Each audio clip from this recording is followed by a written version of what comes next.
Hey there. Tonight, we're heading back to the Middle Ages, a time of flickering candles, muddy roads, and people who considered bathing once a year an act of bold self-care. A time when Halloween wasn't about candy, costumes, or parties, but about survival, superstition, and the kinds of things you definitely weren't supposed to talk about after sunset. Before we wander into the darker corners of medieval Halloween, go ahead and tap that like button. Because nothing says "I'm brave" quite like supporting a history channel while lying safely in bed. And if you haven't subscribed yet, well, you might want to do that too. Not because I'll haunt you if you don't, but because somewhere out there, a medieval monk just added your name to a very spooky parchment list. Now, take a slow breath. Let your shoulders drop. Let the noise of the modern world fade away. No buzzing phones, no neon lights, just the soft hiss of a candle and the sound of wind brushing against stone walls. Imagine it's the year 1350. The harvest is over. The air smells of smoke and wet leaves. Villagers hurry home before nightfall, locking their doors with trembling hands. Somewhere, a church bell tolls, deep and slow, echoing across empty fields. Outside, the mist gathers low, curling through the crooked streets like something alive. People whisper prayers under their breath, not for the living, but for the dead. Because tonight is All Hallows' Eve, the night when the dead can walk softly among the living, the night when the veil between worlds is said to thin, so thin, in fact, that if you listen hard enough, you might hear your ancestors shuffling through the fog, wondering why you didn't leave out any bread.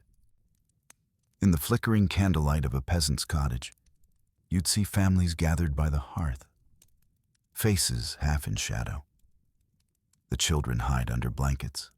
The old ones tell stories too ancient to trace, about spirits that roam the fields, about witches who dance under moonlight, about the sins of the living that refuse to stay buried. It's a world where every sound matters. The creak of a door, the howl of a dog, the snap of a twig. Each one could be a sign, a whisper from the other side, or just the neighbor trying to steal your turnips again. But behind the fear, there's fascination, a strange comfort in believing that life and death are not so far apart. That maybe, just maybe, the dead still care enough to visit. And that's what tonight's story is about. Oh, not the Halloween we know, with candy wrappers and pumpkin-scented chaos, but the secret Halloween of the Middle Ages. The rituals you were never meant to know. The ones whispered in candlelight, buried in old church records, and half forgotten by time. So close your eyes, pull the blanket a little tighter, and let's drift back to a world lit only by firelight. A world where fear, faith, and folklore walked hand in hand. The secrets of medieval Halloween are waiting. The Middle Ages were a long time to be afraid. Afraid of plagues, of bad harvests, of neighbors who might secretly be werewolves. Afraid of dying, and even more afraid of what might happen afterward. But there was one night each year when fear became a tradition, and everyone leaned into it. That night was Samhain, the ancient Celtic festival that gave birth to Halloween.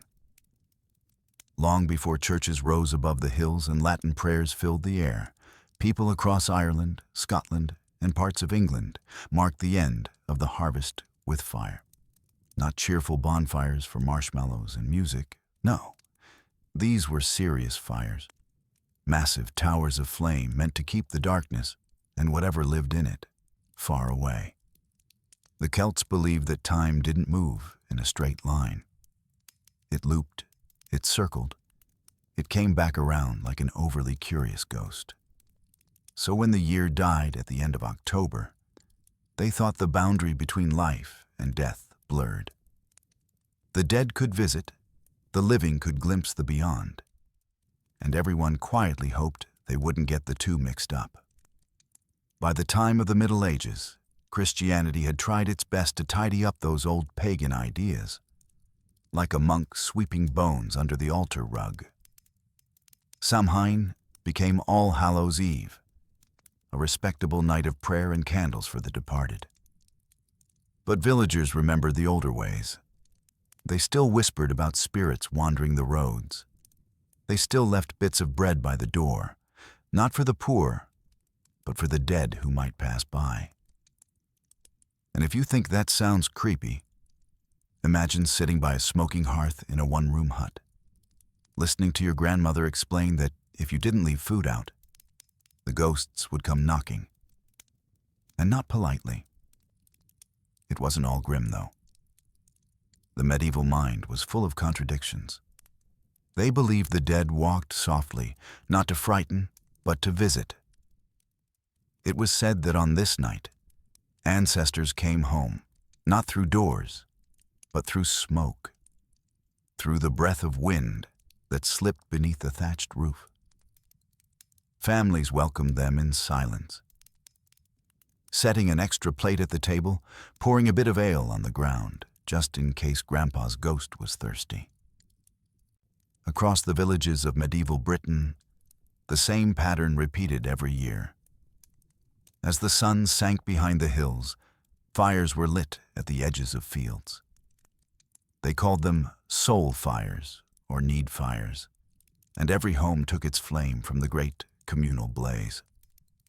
It was a way of binding the living together, a promise that no one would face the dark alone. When the wind blew across those fires, the sparks drifted upward like spirits escaping the earth.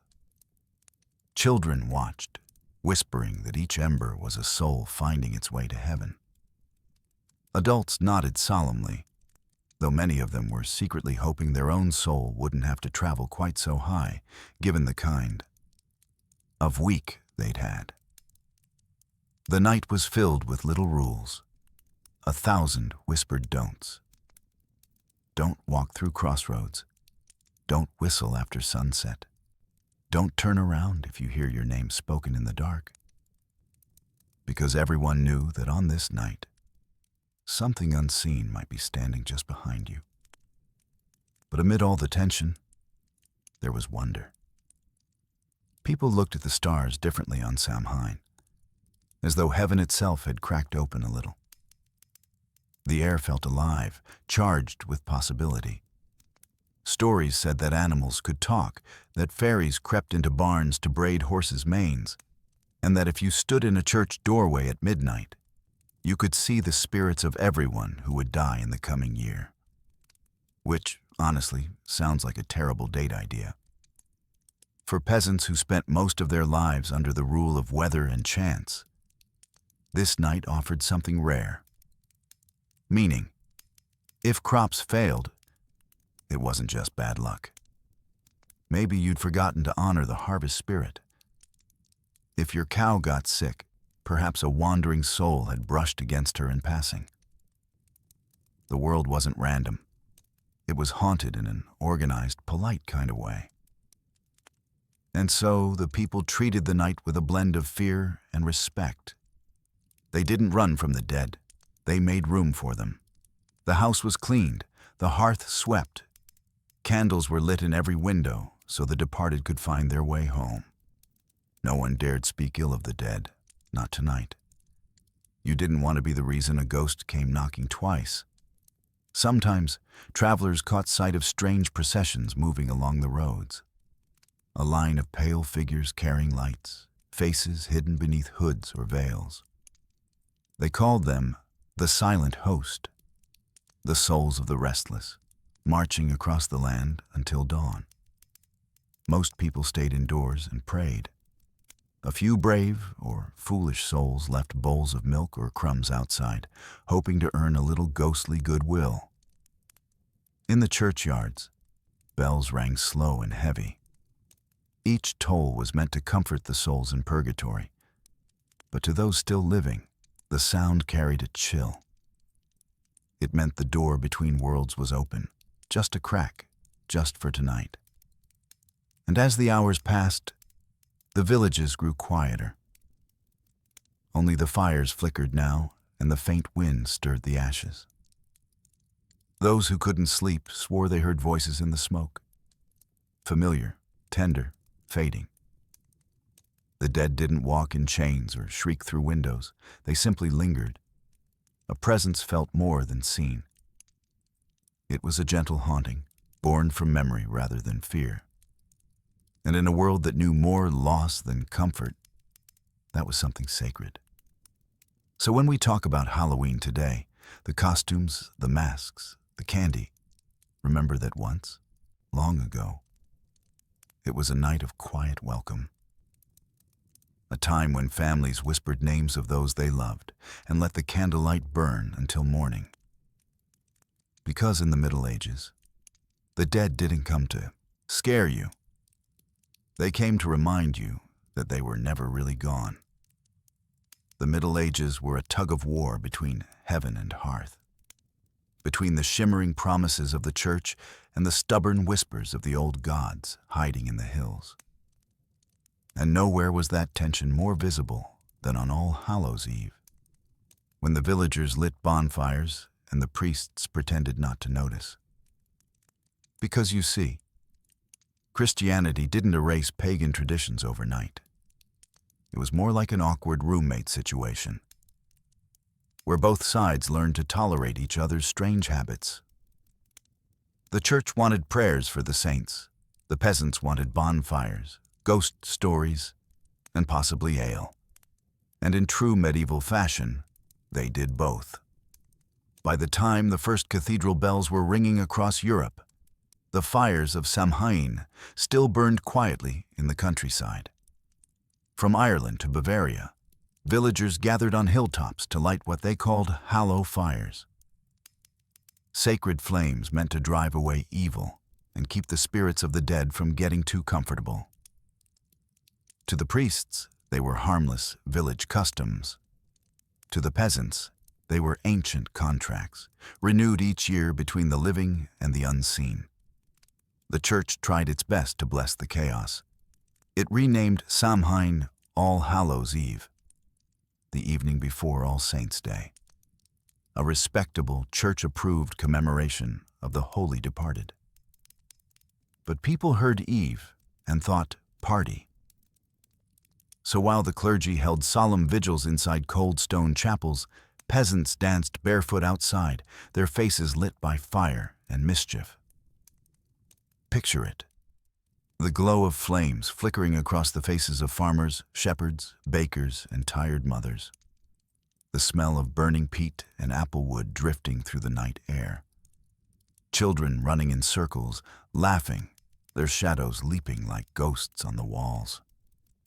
And behind it all, the deep toll of church bells, slow, patient, trying to outsing the fire's crackle. To medieval villagers, the bells and the fires weren't opposites. They were companions, two sounds that kept the dark at bay. One called heaven's attention, the other kept the devils distracted. It was balance. And in a world constantly at the mercy of plague, famine, and war, balance was as close to peace as anyone could hope for.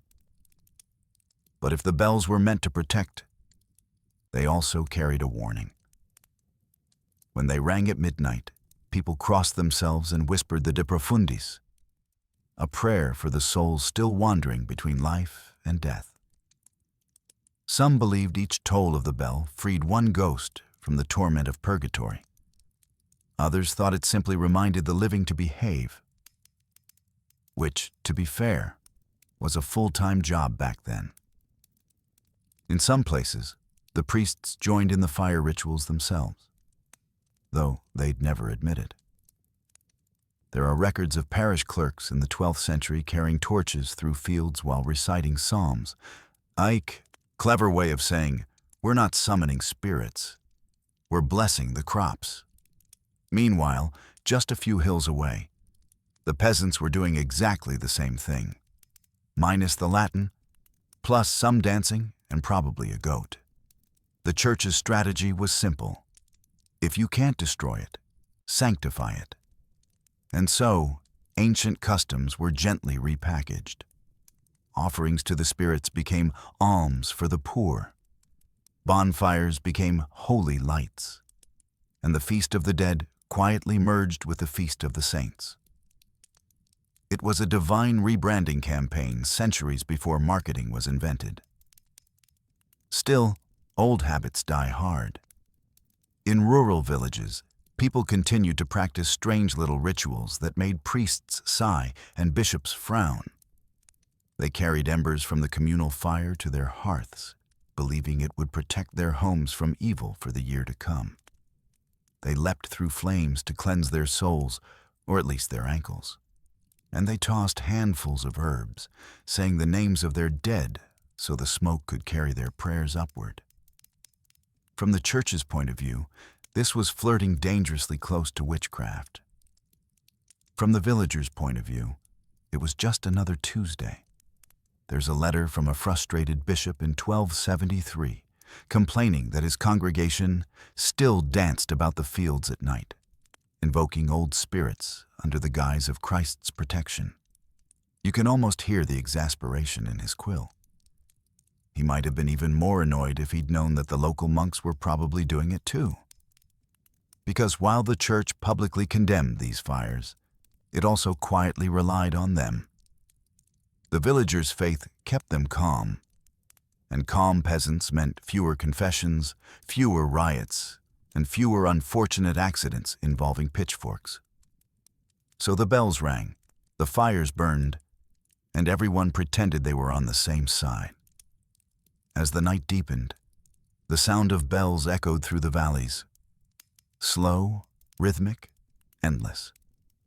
Each ring rolled across the hills, mingling with the smell of smoke and the far-off laughter of children. It was the sound of two worlds overlapping. Faith and folklore, light and darkness, heaven and earth. To the people gathered around the flames, the bells were not a sermon, they were a lullaby. A reassurance that somewhere beyond the stars, their prayers were being heard, even if the language was a little mixed. When the fires finally burned low, families carried small torches home. They'd relight their hearths with the blessed flame and whisper a quiet prayer before bed. For the saints above, for the souls below, and for the hope that tomorrow's sunrise would still come. And if, in the silence of the night, they heard the bells toll once more, they'd pull the blankets close, stare at the flickering shadows on the wall, and remind themselves. It wasn't the dead they feared. It was forgetting them. In the Middle Ages, nights were darker than we can possibly imagine. No streetlights, no headlights, no helpful little phone screens glowing in your hand. Just fire, stars, and whatever was moving in the shadows. And according to medieval folklore, quite a lot was moving in the shadows. The church told people that after death, souls went to heaven, hell, or purgatory. But peasants, being practical, added a fourth category: still hanging around. Those were the souls who hadn't quite made up their minds, wandering the earth like travelers who missed their stop. They were called the silent host, the wild hunt, or simply the watchers. Not evil exactly, just lost. They drifted through the countryside on certain nights, especially on All Hallows' Eve, when the boundary between worlds grew thin as smoke. Picture it: a foggy moor under a cold moon, the last embers of a village bonfire fading in the distance. Then, faintly at first, a sound, like the sighing of wind, the clatter of distant hooves, a murmur of voices too low to understand. The people would whisper, "The host rides tonight." Doors were bolted, shutters fastened, fires stoked high. Even dogs went quiet, curling close to the hearth. Because if you looked outside, if you saw them, they might see you too. In some stories, The watchers were led by a ghostly huntsman, a figure cloaked in mist, riding a black horse with eyes like embers. He wasn't the devil, but he wasn't far off the guest list either. He rode at the head of an army of spirits, souls of those who had died violently or unburied, forever searching for rest that never came.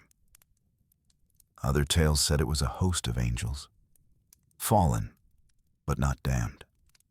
Too wild for heaven, too kind for hell, condemned to wander the skies until Judgment Day, which, given the weather in medieval Europe, was a very long penance indeed. The sound of the host was said to bring warnings. If you heard their horns and stayed indoors, you were safe. If you followed them, or worse, mocked them, you might vanish before dawn, taken to join their endless march. Children were told to cover their ears if the wind howled too long, and to never, ever whistle after sunset. Because whistling, they said, was how you called them closer. Of course, not everyone believed. Some said the wild hunt was just winter storms echoing through the valleys, or flocks of migrating birds hidden in the mist. But the human mind, when left alone in the dark for too long, is excellent at inventing company. And in the Middle Ages, darkness lasted a long time. Nights stretched endlessly, and silence pressed on every wall. So it was easier, almost comforting, to imagine the noise of spirits than the void of nothing at all. Travelers were the ones most likely to encounter the watchers. A tinker, perhaps, walking the old Roman road at dusk, his cart creaking under the weight of pots and pans. The fog thickens, his lantern flickers. Then he hears it, the faint rhythm of hooves keeping pace behind him. He turns. Nothing there. But when he reaches the next village, his hair has gone white as frost, and he swears he saw a procession of pale figures gliding just above the ground. And just like that, a new story is born, passed from hearth to hearth, whispered at the edge of firelight. By the time it reached the next town, the traveler had become a monk, the lantern a holy relic, and the ghosts a choir of the damned. Medieval rumor was the internet of its day, fast, unreliable, and very creative. There were ways, supposedly, to protect yourself. Carry a bit of iron in your pocket. Spirits, for reasons unexplained, hated blacksmithing. Draw a circle with your walking stick and stand inside it until dawn. Or the most practical option, don't go outside at night, ever. Some monks even recorded sightings in their manuscripts, though they wrote about them cautiously, as if afraid the words themselves might invite unwanted attention. In one 14th century text from northern France, a monk describes a company of pale shapes, like candlelight in wind, drifting over the cloisters after matins. He adds that he went immediately back to bed and did not inquire further. A wise man. But the watchers weren't just omens of fear. For many people, they symbolized remembrance, a ghostly mirror of the living community. When the wind moaned across the moors on All Hallows' Eve, villagers said it was their ancestors passing by, checking that the hearths were still warm, that the children had grown, that the living still remembered their names. So when people lit candles in their windows, it wasn't just to keep ghosts out. It was to guide them home. A small flame for the lost, a promise that they were not forgotten. As the night deepened, the fires dimmed and the bells fell silent. All that remained was the steady hum of the wind, the faint scent of smoke, and the quiet heartbeat of a world half asleep. Somewhere beyond the hills, the watchers passed unseen. A whisper of wings, a rustle in the fog, the eternal march between life and death. And when dawn finally touched the rooftops, the villagers opened their doors, squinting into the pale light. The fields were still. The air smelled clean. No trace of hoofprints, no sign of footprints, only the lingering stillness of a night that had brushed against eternity. They crossed themselves, stirred the ashes of the fire, and muttered, "The host has passed." Then, quietly, they began another day, grateful to still be among the living, but comforted by the thought that somewhere the dead were walking softly home. Before there were pumpkins, before the smiling orange faces and flickering porch lights, there were turnips, hard, lumpy, dirt-flavored turnips. And in the Middle Ages, people carved them not because they were cute, but because they were terrified. Medieval Europe was absolutely obsessed with light and darkness. Not the poetic kind, the literal kind. After sunset, the world belonged to shadows, and shadows, according to popular opinion, belonged to the devil. So if you were a peasant in, say, the year 1320, and your candle went out, you didn't just sigh and relight it. You panicked because the darkness itself was alive. The story went like this. On All Hallows' Eve, as the spirits roamed freely, the devil himself liked to wander the roads, looking for souls who had been careless with their candles. Easy targets for a late-night acquisition. To keep him away, villagers lit lanterns in hollowed-out vegetables. They believed the flickering light would scare him, or at least confuse him long enough for them to hide behind something more durable than faith. And thus began one of the strangest Halloween traditions ever born: carving faces into vegetables to keep the devil confused. Of course, the pumpkin wasn't invited to the party yet. Pumpkins didn't even exist in Europe before the 1500s. They were a New World import. So the first jack-o'-lanterns were made from whatever people could dig up: turnips, beets, potatoes, even the occasional skull, if you were trying to make a real impression. But the tradition itself wasn't just random superstition. It came from one of the most popular medieval folk tales of all time. A story about a man so cunning, so frustrating, that even the devil regretted meeting him. His name was Stingy Jack.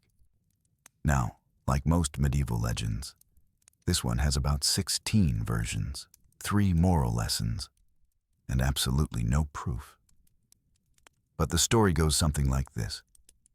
Jack was a blacksmith, clever, cheap, and far too fond of ale. One Halloween night, he met the devil himself in a tavern. Instead of panicking like a normal person, Jack did what any true medieval professional would do. He offered to buy him a drink, if the devil paid. The devil, amused and probably flattered, turned himself into a silver coin to pay the bartender. And Jack, being Jack, pocketed the coin instead, right next to a small iron crucifix. Unable to transform back, the devil was trapped. Jack only let him go after extracting a promise that his soul would never be taken to hell. The devil, likely exhausted by this point, agreed and vanished in a puff of sulfur and regret. Years later, Jack died, as most people in folktales eventually do, and arrived at the gates of heaven. But heaven, having heard about his drinking habits, turned him away. So Jack trudged down to hell, where the devil, true to his word, refused him entry. When Jack asked where he was supposed to go, the devil tossed him an ember from the fires of hell to light his way. Jack put it inside a hollowed-out turnip and has been wandering the earth ever since. A lonely, flickering soul known as Jack of the Lantern. The story spread like wildfire through medieval taverns and markets. To the church, it was a parable about greed. To peasants, it was free entertainment with a side of cosmic justice. But to most people, It was a reminder that light mattered, that darkness had rules, and that even the devil could be outsmarted with the right combination of trickery and produce. And so, on Halloween night, villagers across Ireland and Britain began carving their own lanterns. Each one had a face, some friendly, some grotesque, meant to ward off spirits, devils, and wandering jacks. They were placed in windows, along roads, or at the edge of fields, each one a tiny declaration of defiance against the dark. Imagine walking through a medieval village then.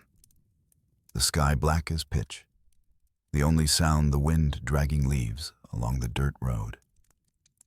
And there, flickering in the distance, a dozen strange faces glowing through the mist. Toothy grins, crooked eyes, grimaces half melted by candlelight. A whole village of turnip spirits keeping watch. Children would dare each other to walk between them. Farmers swore the light kept wolves away. And old women whispered that the flames inside weren't just candles, but pieces of purgatory fire borrowed for the night. The church, predictably, hated it. Priests declared the lanterns pagan and forbade their use near graveyards, which, of course, made them far more popular near graveyards. By the 14th century, the lantern of the dead was everywhere. Some were carved with laughing faces, others with mournful expressions. Each one flickered in the night, symbolizing the uneasy relationship medieval people had with the afterlife, half fear, half fascination. They didn't think of it as horror. They thought of it as hospitality. A lantern wasn't meant to banish the dead. It was meant to help them find their way. Over time, the old superstitions merged with the church's own imagery. Candles for the souls in purgatory, light as the symbol of salvation, darkness as sin, or maybe just bad luck. And so, whether you were a monk in a monastery or a peasant with muddy boots, you still lit something on All Hallows' Eve. It was both protection and invitation, a way of saying to the dead, "We remember you. We're a little scared of you. But mostly, we just hope you'll be nice." And if, sometime after midnight, a traveler saw a lonely light bobbing on the road ahead, he'd nod, whisper a prayer, and step aside to let Jack of the Lantern pass. Because even in the darkest corners of the medieval world, everyone understood the same rule. You don't get in the way of a man who made a deal with the devil, especially if he's carrying a turnip. If you were walking home late on an October night in the Middle Ages, and really, you shouldn't have been, the last place you wanted to find yourself was at a crossroads. The church said the crossroads was cursed. The villagers said it was busy. And the witches, well, they said it was convenient. Because everyone agreed that where two roads met, strange things happened. It was where the veil between worlds was thinnest, where spirits got confused about directions, and where you might accidentally bump into someone who wasn't, strictly speaking, alive.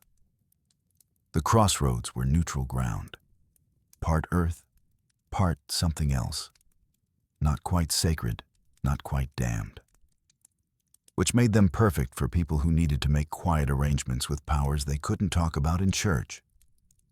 If a villager had lost a cow, a child, or the will to live through another medieval winter, they might sneak out after sunset and stand where the roads crossed, carrying a candle and something to offer, a loaf of bread, a lock of hair, a bit of silver if they could spare it.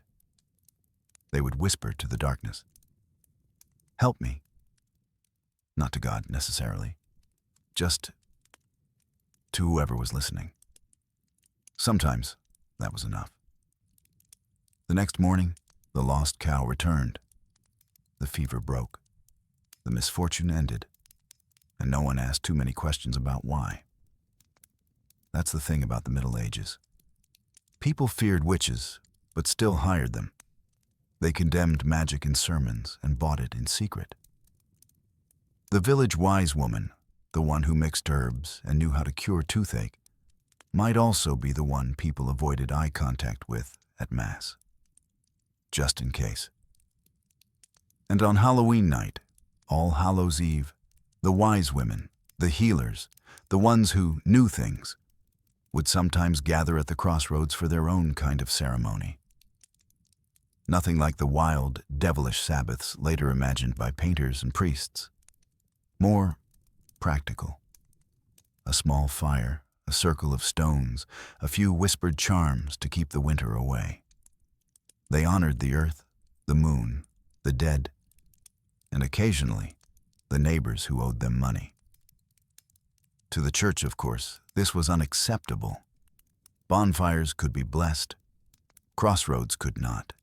Too much chaos, too many possibilities. Priests warned that the devil himself appeared at those junctions, a tall figure cloaked in black, waiting to bargain. If a person was foolish enough to call for help in the dark, he might come offering it, at a price. And just like that, the legend of the devil at the crossroads was born. A story so compelling that it would survive for centuries, eventually reappearing in blues songs and ghost stories long after the monasteries had turned to ruins. But the medieval version was darker. The devil wasn't a suave musician or a slick deal-maker. He was a shadow in the mist, silent, cold, patient. He didn't ask for your soul. He simply waited for you to offer it. And if you hesitated, he might take something smaller instead. A year of your life, a bit of your sanity, or the last candlelight in your window. So people made sure their paths never crossed his. On Halloween night, they took detours. They avoided the crossroads, even if it meant walking through fields and bogs in the dark. Because everyone knew, if you met someone at the crossroads after midnight, you didn't speak first. If you did, you might never stop hearing the answer. But not all tales of crossroads were grim. Some were strangely hopeful. In many parts of Europe, suicides and criminals were buried at crossroads. Souls denied the churchyard, placed instead between worlds so they wouldn't find their way back. Over time, those lonely graves became places of quiet remembrance. People left flowers there, candles, bits of food. Maybe, they thought, these lost souls deserved kindness too. And in that act of pity, something human survived inside the superstition. The crossroads also became places of prophecy. Medieval folk believed that if you stood at one as the church bells rang midnight on All Hallows' Eve, you could see visions, faces of those who would die within the year. Naturally, this was considered for entertainment purposes only, and most people preferred to hear about it secondhand. Still, there were always a few who couldn't resist. Curiosity is older than fear. They'd sneak out with a candle, stand trembling in the cold mist, and stare down the empty roads as the bells tolled one by one. Most saw nothing, just fog, wind, and their own nerves. But some swore they saw flickering lights moving toward them, like ghostly travelers carrying lanterns. The midnight watchers, perhaps, or something older still. When dawn came, they'd return home pale and quiet, claiming the visions had changed them. Maybe they had. Maybe standing at a place where life and death met made them feel a little smaller and a little more awake. Because that's the hidden truth of all these stories. The witches, the crossroads, the bargains. They weren't about evil. They were about survival. People lived in a world they couldn't control, so they made small rituals to feel like they could. A whispered spell was just a prayer wearing different clothes. A fire at a crossroads was just a plea for light in a dark world. And as for the witches, most of them were simply women who listened to herbs, to the wind, to the ache in someone's voice when they said, I need help. Maybe that's why centuries later we still find something magnetic about crossroads. A place where all directions meet, where anything could happen, and where the past still lingers. Waiting, watching, listening. So if you ever find yourself standing at one on a windy autumn night, and the air feels just a bit too still, take a deep breath, turn around, and head home. Because some meetings, as the old monk said, are better left unkept. When night fell over the medieval world, it fell completely. Darkness pooled in corners, wrapped itself around cottages, and turned every forest path into a guessing game between home and haunting. But inside, behind the thick walls and shuttered windows, something soft glowed. A single flame, a small table, and an extra place set for guests who would never knock. It was called the Feast of the Dead. In every corner of medieval Europe, from the misty highlands of Scotland to the quiet valleys of France, families honored the souls of their ancestors with a meal they could not eat. They called it Dumb Supper, Soul Night, or simply the Remembering. And though each village had its own way, the meaning was the same. Tonight, the living broke bread with the dead. Imagine it. A long wooden table lit only by candles. The fire crackles low, the wind sighs through the thatch. Everyone sits in silence, not the awkward kind, but reverent, deliberate silence. The food smells of bread and smoke and autumn herbs. A stew simmers on the hearth, and a loaf cools on the table. One chair sits empty. It's not a mistake. It's an invitation. The empty seat is for those who have gone ahead. Parents, children, friends, anyone whose voice still echoes in the mind. In that chair, a spirit might sit quietly for a while, listening to the laughter, the creak of spoons, the murmur of prayers. The living never looked directly at the seat. To do so was considered rude or perhaps just too hopeful. But in the flickering light, they felt the presence all the same. The idea came from deep, ancient roots. The Celts believed that during Samhain, the last night of the harvest, the boundary between worlds dissolved. The dead could walk freely, not as threats, but as guests. When Christianity swept across Europe, the custom survived, disguised under new names. All Souls' Day, the Church called it, a time to pray for those in purgatory. But the peasants kept the feast part anyway, because faith without food was never going to catch on in rural France. In some regions, people left their meals untouched overnight, so wandering spirits could eat in peace. A crust of bread by the door, a bowl of milk on the step, sometimes even a small jug of ale, because even the afterlife, they figured, must get thirsty. Children were told to go to bed early and not peek through the cracks.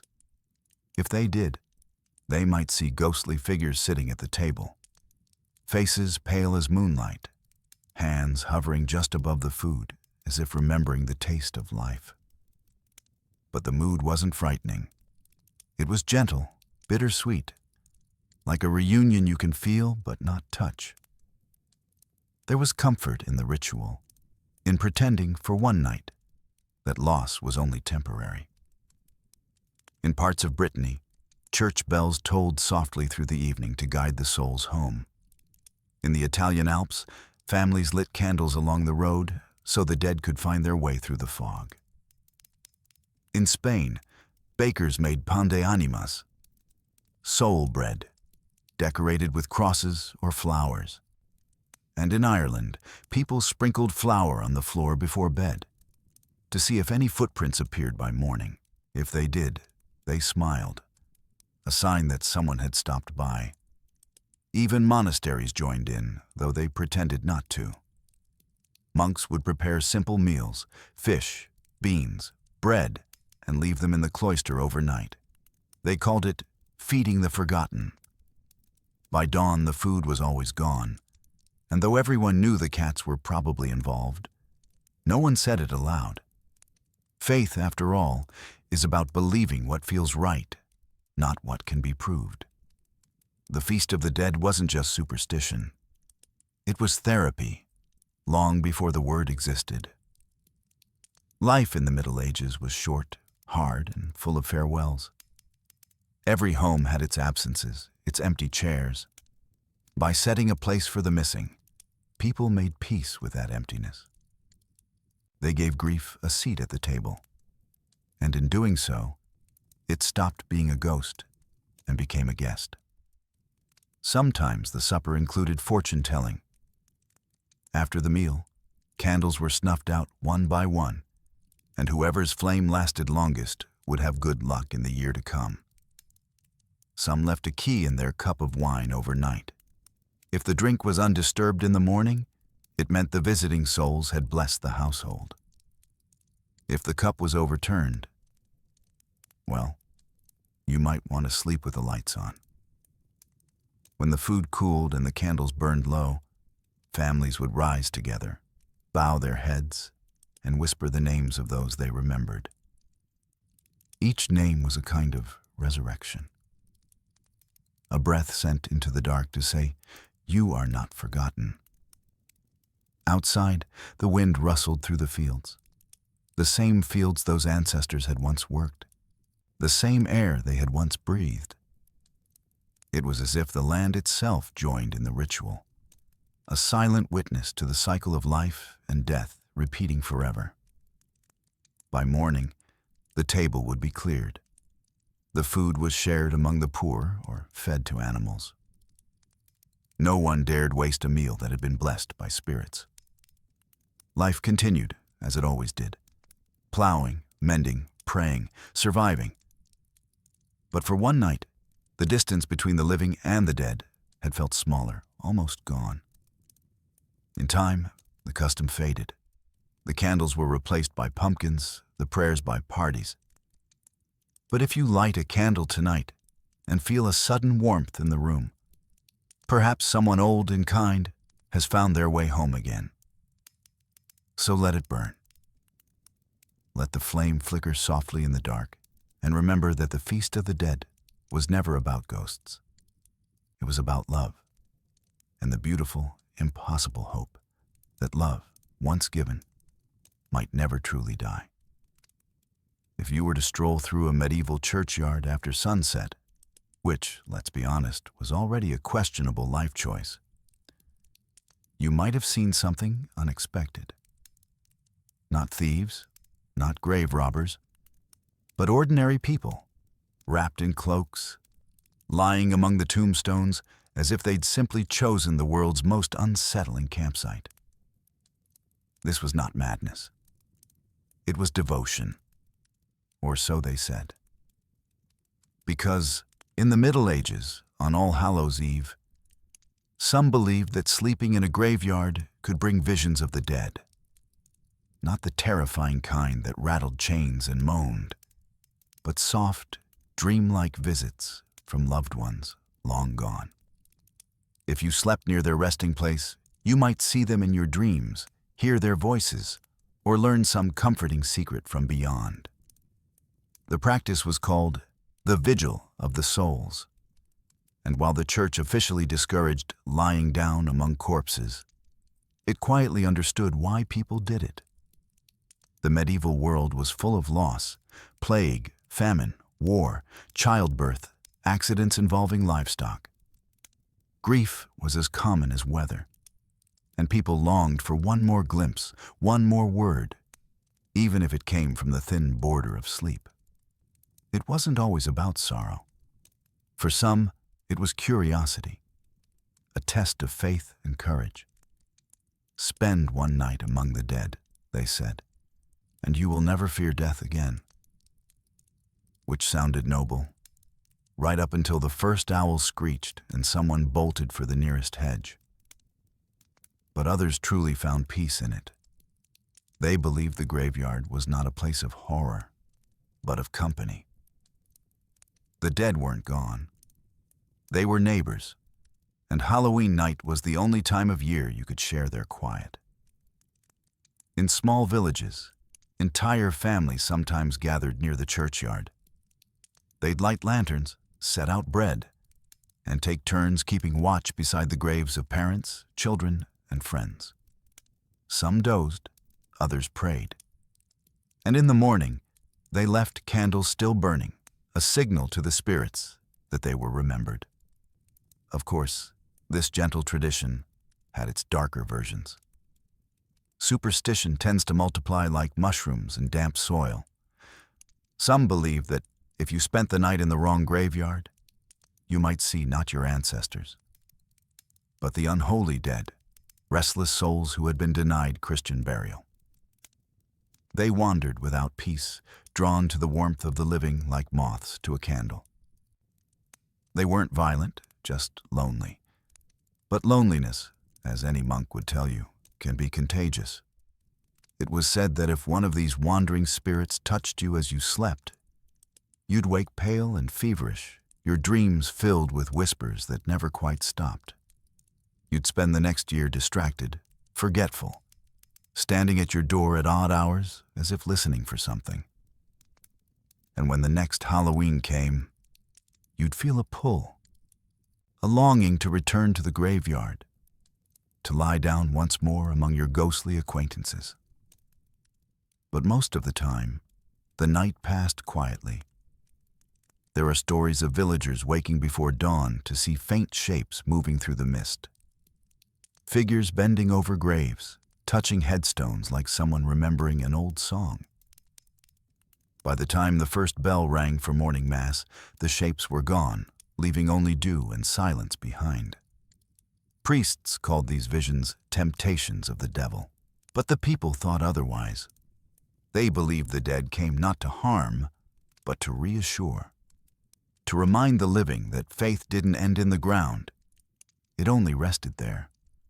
One story from 14th century Wales tells of a young widow who slept beside her husband's grave every All Hallows Eve for 7 years. Each night, she dreamed of him standing in the doorway of their old cottage, smiling, holding out his hand. On the 8th year, she didn't go. And that winter, she swore she felt a hand brush hers in her sleep, as if saying goodbye. It's easy to dismiss these stories now, in our age of lamps and locks and central heating. But to them, the graveyard wasn't just a place of endings. It was where heaven and earth shook hands. Besides, medieval graveyards weren't the eerie Gothic gardens we picture today. They were community spaces. Children played there. Markets set up at the edges. Sometimes, they were the only open land in a crowded town. So spending a night there wasn't unthinkable. It was simply closer to home. And if you lay down among the headstones, wrapped in a wool cloak, listening to the wind hum through the church tower, you might start to feel what they felt. That strange calm, as if the world had stopped arguing for a moment, and the living and the dead were breathing in time. Some claimed that sleeping on the graves of saints brought healing. Others said that the soil itself was sacred, charged with prayers whispered through centuries. To lie there, even once a year, was to touch something beyond understanding. The practice eventually faded as towns grew and priests grew stricter. Churchyards were locked at night, candles forbidden, sleeping among the dead condemned as heresy. But people found other ways, lighting a single candle at the window or whispering their good nights to the stars. The idea never really vanished. Even now, when we walk through cemeteries, we lower our voices, as if the air still remembers those ancient vigils. We bring flowers, we tidy the stones, we linger longer than we mean to. Part of us, perhaps, still hopes for a whisper in return. So the next time you pass a graveyard on a cold October night, don't shiver. Take a moment. Listen to the wind move gently through the leaves. and think of all the souls who once lay there, not in fear, but in quiet conversation. Because long ago, the people of the Middle Ages believed that to sleep among the dead wasn't to flirt with death. It was to remind life to keep the bed warm until we meet again. In the Middle Ages, fire wasn't just light. It was life.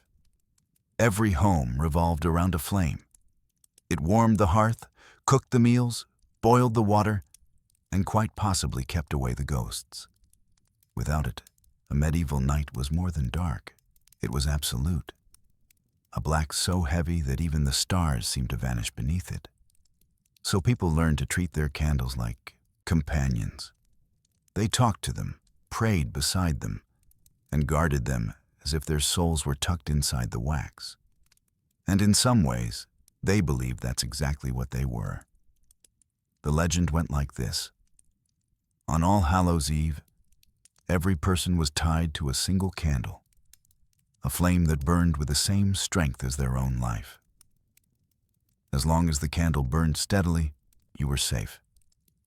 If it flickered, someone was speaking your name. And if it went out, well, hopefully you'd already said your prayers. Families took this superstition seriously. Before dusk, mothers would check every wick, trimming them neat and upright, like soldiers before inspection. Children were warned not to breathe too close to the flame. Even the slightest gust might mean the wrong kind of visitor. In some villages, people kept a soul candle burning all night, a single flame left in the window for those who had passed on. It wasn't a grand candle. Often it was just a stub of tallow pressed into a clay bowl. But it was sacred. That little light told the wandering dead, "This house remembers you." The church didn't object, at least not at first. They saw it as symbolic, a gentle echo of the candles lit for saints and souls in the chapels. But when villagers started whispering that the candle itself contained the soul, the clergy grew nervous. You can imagine their concern when some people refused to blow their candles out. Ever. In the back corners of medieval Europe, you'd find strange stories about eternal lights. A flame that had burned in a cottage window for 30 years. A candle that relit itself after being snuffed. A lamp that glowed through a storm when every other went dark. The villagers said these belonged to people of great faith or great guilt. No one was quite sure which. One story from 14th century Flanders tells of a widow named Elsbeth. She lost her husband to the plague and kept a single candle burning for him, night after night. When the wax ran out, she poured more tallow, melting every scrap of fat she could spare. Years passed. The candle grew thicker, the flame steadier. Her neighbors teased her, called it superstition. But when they tried to visit after dark, they swore the light from her window didn't just glow, it breathed. They said you could hear faint murmurs inside, like two voices in quiet conversation. And when Elsbeth died, the candle didn't go out. It kept burning for 3 days until her son finally blew it out himself and said, "Enough, Mother." Then the house fell still. The villagers buried the candle with her. No one could explain why it had never melted down. Every region had its own version of the soul light. In Germany, they called it the Seelenlicht. In France, the Flamme des Morts. In Ireland, the light of the faithful. The belief was simple. As long as the flame burned, the spirit of the departed could find its way home, and no evil could cross the threshold. Some took it further. They said a candle could sense lies. If you told an untruth in its presence, the flame would sputter. If you confessed, it would rise higher. It was an early medieval lie detector, cheap, quiet, and mostly powered by drafts. Candles were also used to heal. A priest might bless a wax taper and place it in a sick person's hand. If it burned evenly, recovery was near. If it dripped too fast, better start writing your will and maybe make peace with the local witch, just in case. But on All Hallows' Eve, the candle's meaning deepened. Every home, every hearth, became a tiny shrine. Flickering flames lined the windowsills, casting warm halos against the cold stone walls. From a distance, a medieval village must have looked like a constellation fallen to earth, a galaxy of souls keeping vigil together. There was etiquette to it, of course. Never light a new candle from one that's dying. You might carry away its spirit. Never let a stranger's flame enter your home after midnight. It could belong to something not entirely human. And above all, never leave a candle to burn unattended. Not because of fire safety, but because, as they said, the dead might stop by for a rest, and it was rude to make them sit in darkness. As the night stretched on, the candles burned low, wax pooling like soft shadows. One by one, they guttered out. But some, always some, burned stubbornly till dawn, their wicks glowing red long after the sun had risen. The villagers called these souls that refused to sleep. And in a way, they were right. Those little flames carried something eternal. Memory, maybe, or love dressed as light. A quiet promise that no darkness lasts forever. So the next time you light a candle on a chilly October evening, watch the way it moves, how the flame bends, flutters, and steadies again. Somewhere, a medieval soul might be watching with you, satisfied that the light never went out. Because for them, as for us, the smallest flame was proof that even in the deepest dark, life and love could still find its way home. Of all the trades in a medieval town, the baker's might have been the most sacred and the most cursed. Bread was life. Without it, villages starved, tempers flared, and riots began. But bread was also spiritual. It symbolized the body of Christ, the fruit of the earth, and the promise that even in the hardest winter, something good would rise again. So when a baker got it wrong, burned the loaves, used bad grain, or cheated on the weight, the punishment wasn't just angry customers. It was cosmic. You see, medieval people believed that bread carried a blessing. Every loaf, from the crustiest peasant rye to the softest white loaf baked for a lord, contained a spark of divine grace. And if that blessing was mistreated, it could turn against you. They called it the baker's curse. The story began, as most do, in a small village on a cold October morning. The harvest had been poor, the wheat damp, and the millstones dull. But the baker, Thomas of Wexbridge, was not a man to let God or weather stop him. He mixed his dough anyway, a little extra water, a little less honesty. When his customers complained that the loaves were lighter than promised, Thomas swore it was holy air that made them so fluffy. But everyone knew what he was doing. Cheating on bread was as bad as cheating on prayers. Then came All Hallows' Eve, the night when spirits walked and truth came home to roost.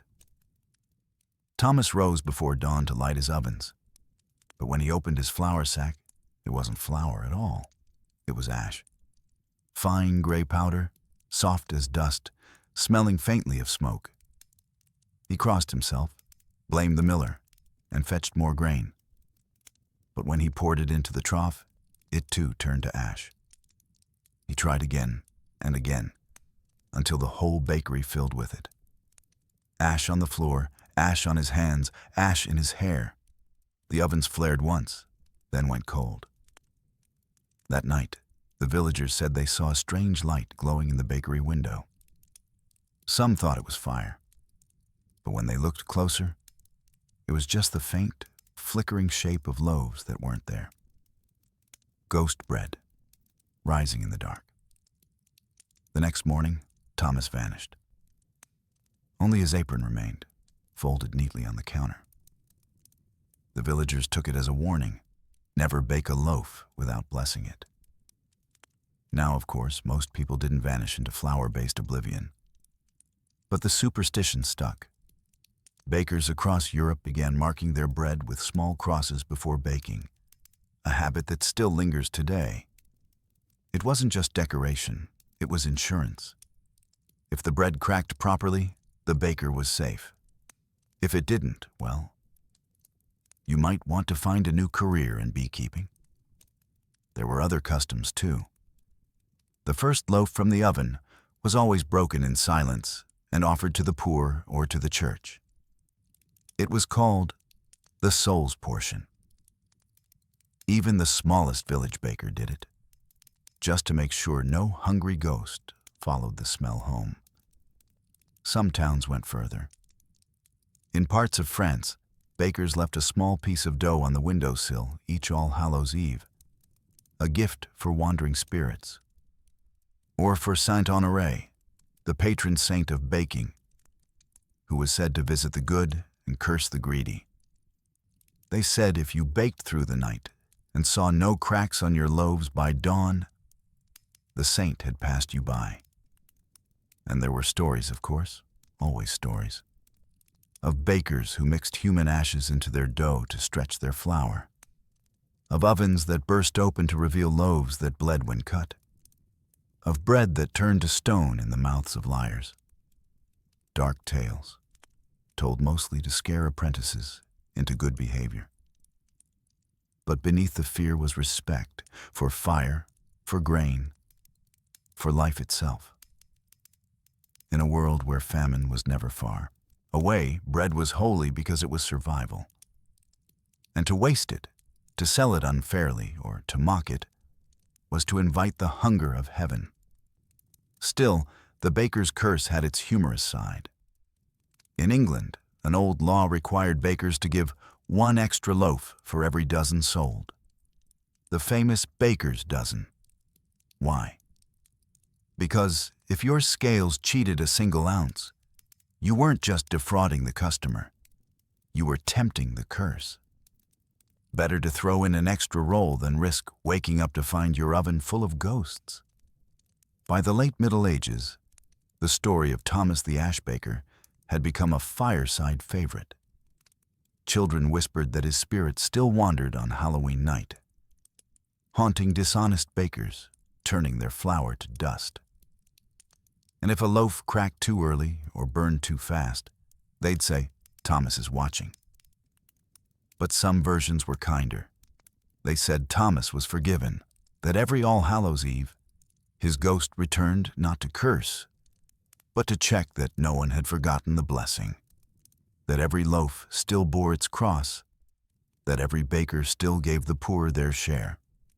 And if you walked through an old European village on a cold autumn evening and catch the smell of bread baking somewhere unseen, soft, warm, faintly sweet, that's his redemption. A reminder that even a cursed baker can still feed the world. Because that was the real lesson of the baker's curse.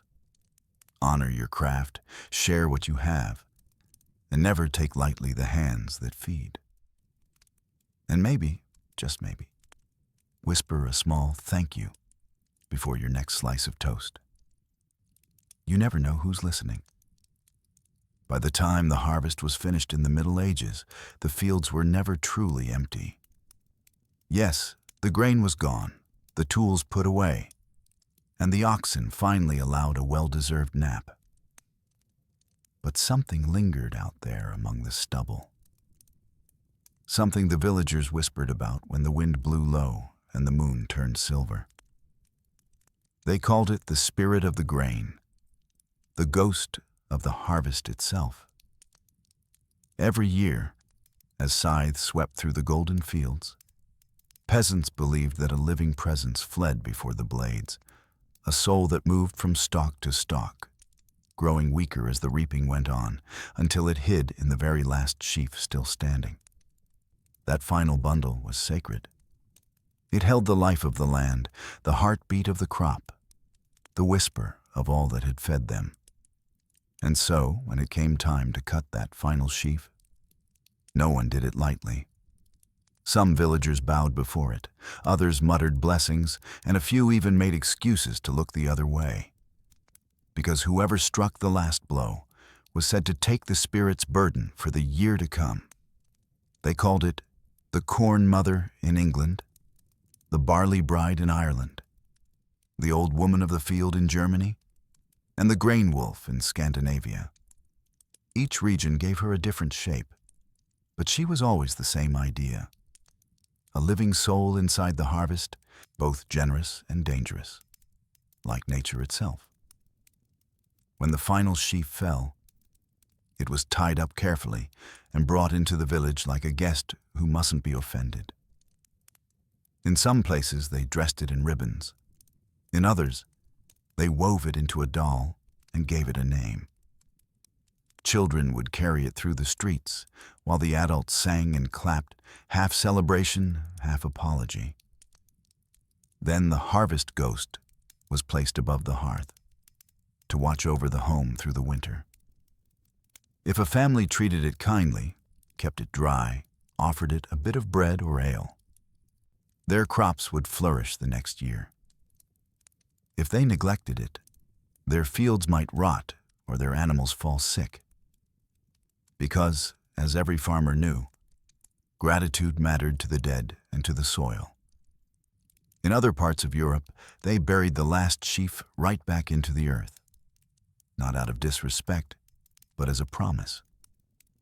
Sleep now and rise again. It was an early, earthy kind of resurrection. The land would wake in spring, and the spirit would return, reborn in the first shoots of green. To modern ears, this might sound poetic.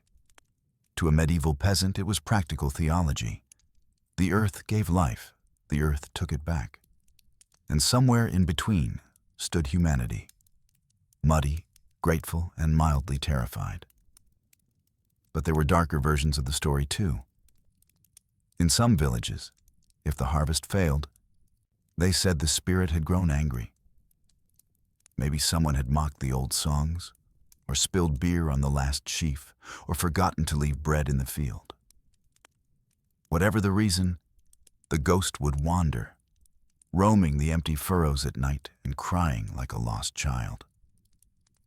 Travelers who passed by after sunset claimed they saw shapes moving through the mist, figures that looked like women made of straw, or shadows that bent and swayed though no wind blew. Sometimes, they said, the fields themselves whispered, not the sound of leaves or insects, but words.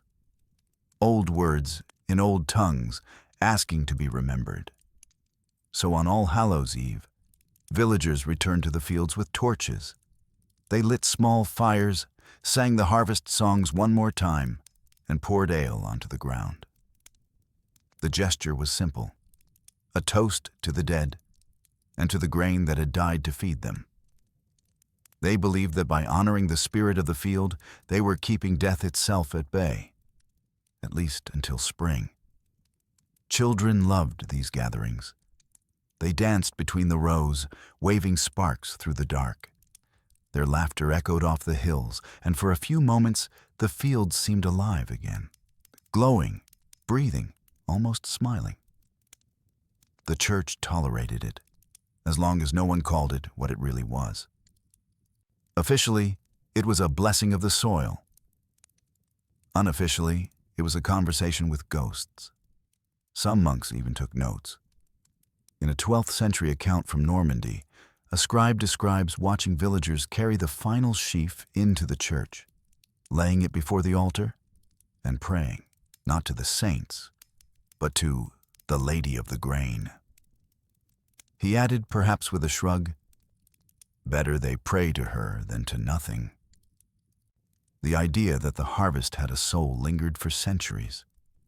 Even in towns where people no longer farmed, they still decorated their homes with wheat bundles each autumn to keep the old woman content. And in a way, it worked. The ghost of the harvest became tradition, the spirit softened into symbol, and fear turned into gratitude. By the late Middle Ages, The corn mother doll had made her way to festivals and weddings. She was no longer a ghost, but a charm, a reminder that what we take from the earth must be given back. Still, on cold October nights, when the wind sighs through the dry grass and the moon looks like a scythe in the sky, you might feel it. That faint presence in the fields. Watching, waiting, guarding what remains. Maybe it's just the wind. Or maybe it's the echo of a promise made by hands long gone. That nothing which feeds us ever truly dies. So if you walk past an empty field this Halloween, and the stalks rustle though no breeze stirs, don't be afraid. Tip your head, whisper a small thank you, and keep walking. The land remembers kindness, and somewhere in the dark soil beneath your feet, the spirit of the grain is smiling, already dreaming of spring. If you lived near a monastery in the Middle Ages, you didn't need a clock to know the time. You had the monks and their bells. They rang at sunrise, at noon, at sunset, and deep into the night. They rang for prayers, for births, for storms, and sometimes just to remind everyone that God was still awake. For most villagers, the sound of bells was as steady as breathing, a heartbeat of faith pulsing through the fields. But on All Hallows' Eve, those bells carried a different weight. Because everyone knew that when the night fell on October 31st, the veil between the living and the dead grew thin. And while peasants kept fires burning to guard their homes, the monks kept vigil to guard their souls. Inside the thick stone walls of the monastery, the air was cool and dry, scented faintly of wax and damp stone. Candles flickered along the corridors, casting halos of light that trembled on the walls like ghosts trying to whisper. Outside, the world was all shadow and wind. The last leaves scratched across the cloister like bones on slate. In the chapel, the monks gathered for matins, the midnight prayers. They wore heavy wool habits, their breath rising in small clouds as they sang. The chant rose and fell like waves, slow, rhythmic, eternal. No one spoke of fear, but every monk knew that on this night, they weren't singing alone. According to legend, the souls in purgatory could hear the bells. They drifted close, drawn by the sound, a comfort, a promise, a bridge between worlds. Some said the monks' voices soothed the restless dead, giving them one night of peace before the long silence returned. It was said that if you listened carefully in the pauses between the bells, you could hear faint echoes answering, the voices of the departed, murmuring their gratitude in the dark.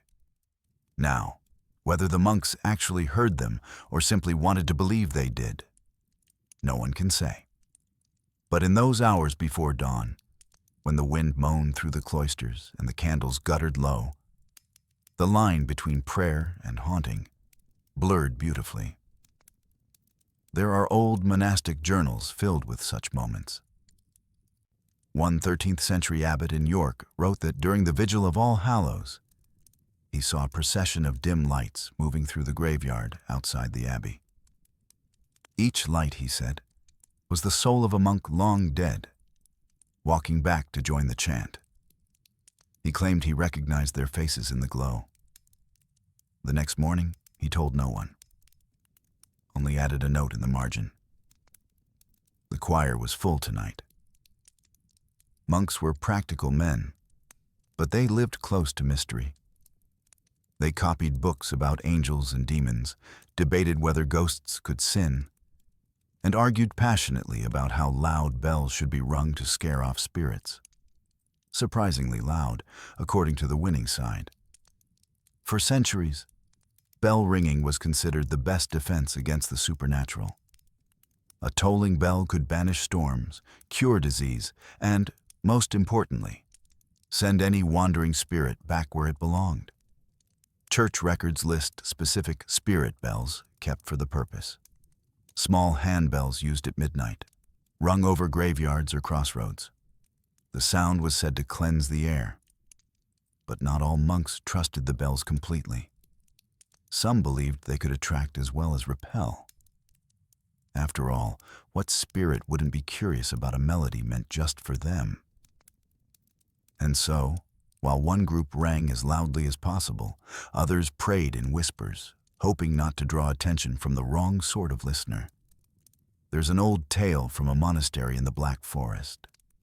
A monk named Brother Anselm was tasked with lighting the chapel candles before the All Hallows' Eve vigil. When he arrived, he found that the wicks had already been lit, each one burning steadily, though the church was empty. Thinking it was a prank, he blew them out.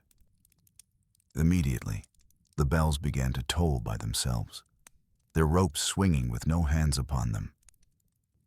Anselm fled, tripping over his robe, and didn't stop running until sunrise.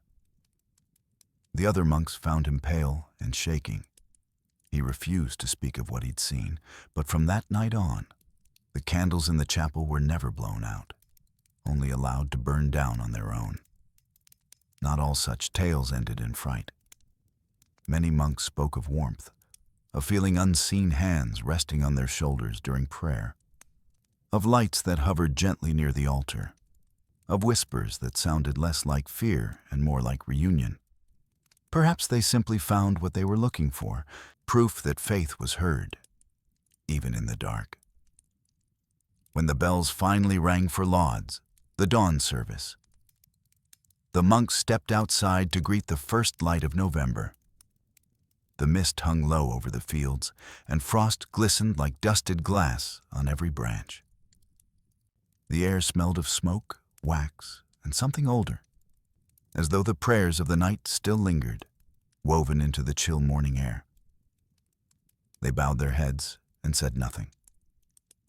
After all, words had already done their work.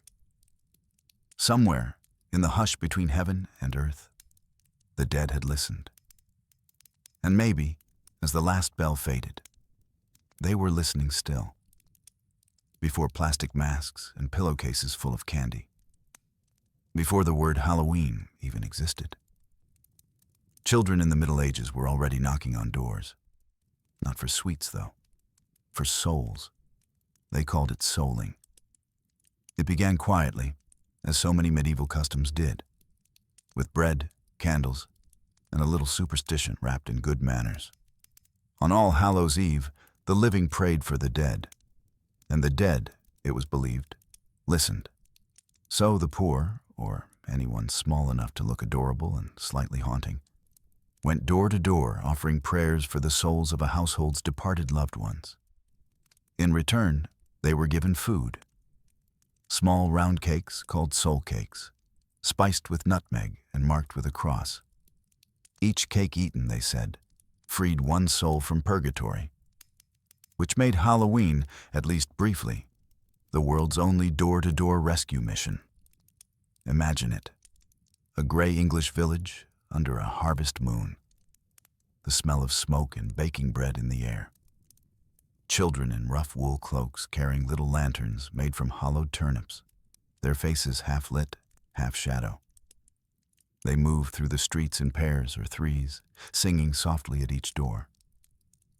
A soul cake, please, good missus, a soul cake. 1 for Peter, 2 for Paul, 3 for him who made us all. The homeowners open their doors, smiling, because how could you not? They drop small cakes into outstretched hands, and the children, trying to look solemn, promise to say prayers for Grandma Edith or Uncle John, who might still be lingering somewhere between worlds. It was part charity, part ritual, part medieval crowd control. The church encouraged it, a practical way to combine prayer, generosity, and baked goods. But, as all traditions do, it slowly got out of hand. By the late 15th century, the soulers weren't always poor or pious. Teenagers began showing up, louder, hungrier, and far less focused on theology. They'd knock, chant the prayer, and then demand ale instead of cakes. If the homeowner refused, they might find their gate unhinged, their candles snuffed, or, in one recorded case, their chickens mysteriously relocated onto the roof. And thus, without anyone meaning to, a holy ritual turned into the earliest version of trick or treat. The trick, in those days, was never cruel, just mischievous enough to keep things interesting. Children might smear soot on a door handle, swap a neighbor's fence posts, or leave little turnip lanterns grinning in unexpected places. Villages accepted it as part of the season's strange balance. Life and death, prayer and play, reverence and chaos. One parish priest in 1474 wrote in mild despair that the young solars have grown unruly and ask more cakes than there are souls to redeem. Another noted that the Lord's Prayer, when said too quickly, may lose its intended effect. You can almost hear the weary sigh between the lines. But for most people, the tradition was cherished. It made the night feel alive, a gentle bridge between worlds, where kindness and memory mixed. And besides, who could resist a night when even the poorest might come home with a treat? In some regions, especially in Ireland and Scotland, souling took on its own flavor, literally. Instead of cakes, households handed out bits of fruit, nuts, or small coins. Children carried sacks, sang songs, and wore crude masks carved from bark or animal hide. The disguises, they said, weren't just for fun. They were to fool the spirits that roamed the streets. If the dead were wandering the village, you didn't want them to recognize you. A few daring souls went further. They dressed as the spirits themselves, draped in white rags, faces powdered with ash, whispering prayers in voices that didn't sound entirely human. If you opened your door and saw such a visitor, you offered your cake quickly. Because what if it wasn't a child at all, but something older, borrowing a shape for the evening? Even the church couldn't entirely deny the thrill of it. Many monasteries baked extra soul cakes to hand out at their gates. Pilgrims, paupers, and traveling monks would line up, each taking a cake and leaving a prayer behind. It was theology as community theater. Part solemnity, part snack break.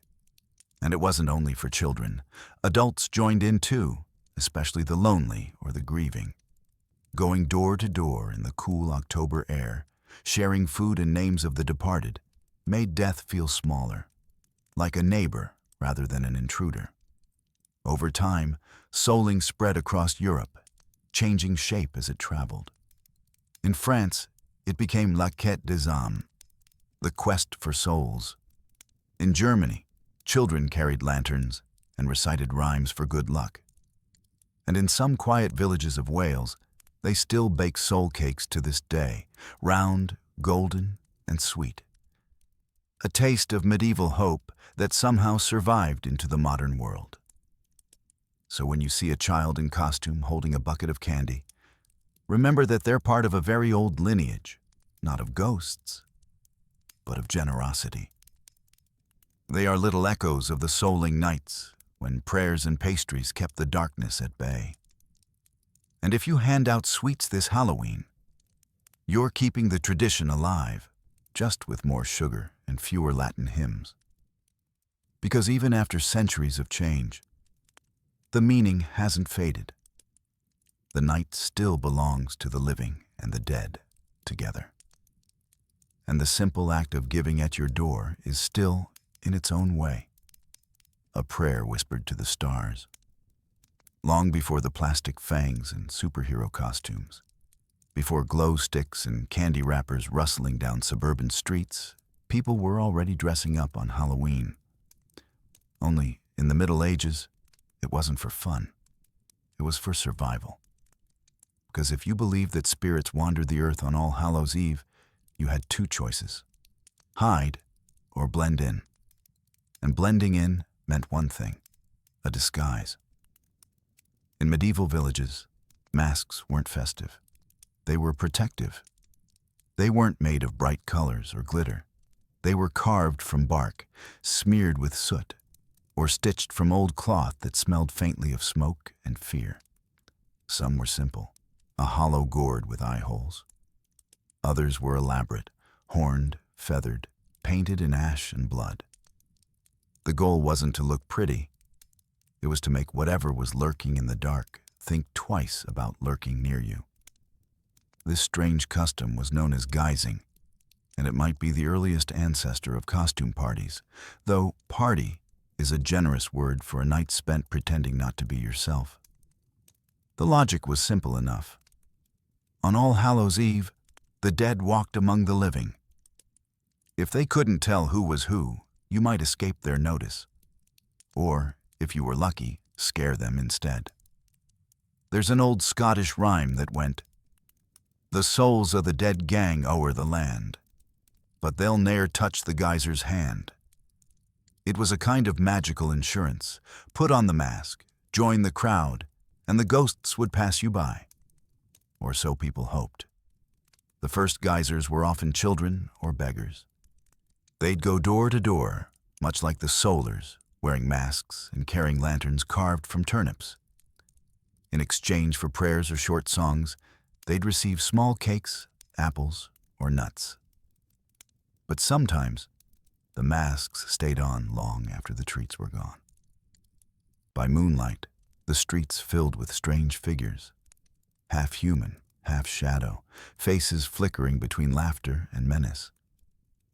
The masks gave people permission to be someone else, to mock authority, to play tricks, to dance when no one was supposed to. Halloween became the one night when rules could bend, as long as you pretended it wasn't really you. The church tried to control the tradition by staging holy plays, moral dramas performed by villagers dressed as saints, angels, and demons. The idea was to teach theology. The result was chaos. By the end of the night, half the angels were tipsy, the demons were fighting in the mud, and someone dressed as Saint Michael usually ran off with the ale keg. But even the priests had to admit, the masks worked. They kept people inside the boundaries of the festival. The mischief stayed harmless, the fear stayed fun. Masks also had older, deeper roots. In ancient Celtic lands, people wore animal skins and heads to honor the spirits of the hunt. They believed that by donning the face of a creature, they could borrow its strength. A wolf's cunning, a boar's courage, or a stag's ability to look majestic while making questionable life choices. In medieval times, these traditions merged with Christian symbolism. Masks weren't just protection from the dead anymore. They became symbols of transformation. A reminder that everyone wears a face by day and a different one by night. In small villages, Halloween masquerades were common by the 1300s. People gathered in barns or courtyards, wearing disguises that blurred the line between sacred and silly. You might see a farmer dressed as Death himself, carrying a wooden scythe and reciting psalms in a suspiciously cheerful tone, or a housewife in a makeshift halo, insisting she was an angel while sipping cider from the jug. Children, of course, took it all very seriously. They believed their masks actually fooled the ghosts. If they took them off too soon, a spirit might recognize their face and follow them home. So they kept them on until the church bell struck midnight, then hurried inside to hide under blankets, just in case. Masks were made from whatever was available. Old rags, animal skins, wooden spoons carved into faces. In coastal towns, fishermen used dried fish bladders, translucent and eerie, as makeshift veils. It was said that the thinner the mask, the better it worked, because the spirits could see themselves in your disguise and mistake you for one of their own. Not all guising was about fear, though. Some saw it as a chance to court luck or love. In Ireland, young women wore veils and carried candles to crossroads, hoping to glimpse the shadow of the man they'd marry. If no shadow appeared, they blamed it on poor candle quality, not destiny. There were other, quieter meanings too. For those who'd lost someone, wearing a mask was a small act of mercy. If the dead did return that night, perhaps they'd walk past, unable to see the face that reminded them of their grief. Over time, guising spread beyond Halloween. By the 15th century, it appeared in Christmas and New Year festivities, turning mischief into community theater. The masks became brighter, the purpose lighter. But every October, when the nights grew longer and the wind began to moan around the eaves, the old instinct returned. People reached for their masks again. To laugh at fear, to dance with ghosts, to be human in a world that always seemed half-haunted. And perhaps that's why the tradition endured. Because sometimes, it's easier to face the dark when you can borrow another face to do it. So if you find yourself walking through the streets this Halloween, and the moon is full and everyone looks just a little too convincing in their costumes, smile. You're seeing something ancient, something older than candy, older than fear. You're watching 1,000 years of humanity pretending not to be afraid, and for one night, almost succeeding. For most of the Middle Ages, the sound of bells was the heartbeat of life. They marked the hours, the seasons, the harvest, the births, the deaths, a steady rhythm that told everyone, rich or poor, that time itself still belonged to heaven. But sometimes, the bells stopped, and when they did, people grew afraid. Because silence, in the medieval mind, was never empty. It meant something had gone wrong, that prayers weren't reaching God, that the dead were walking too freely, or worse, that God had stopped listening. The most famous silences came during plague years. When death filled the streets, the church forbade the ringing of bells for funerals. There were simply too many. The noise, they said, disturbed the dying and the living alike. But people whispered that the real reason was darker. Each toll invited more spirits, and the dead were already crowding the air. Imagine it. A town once alive with sound, suddenly still. No bells, no chanting, no footsteps on the cobbles after dusk. Just the faint creak of shutters and the soft, steady rhythm of coughing behind every door.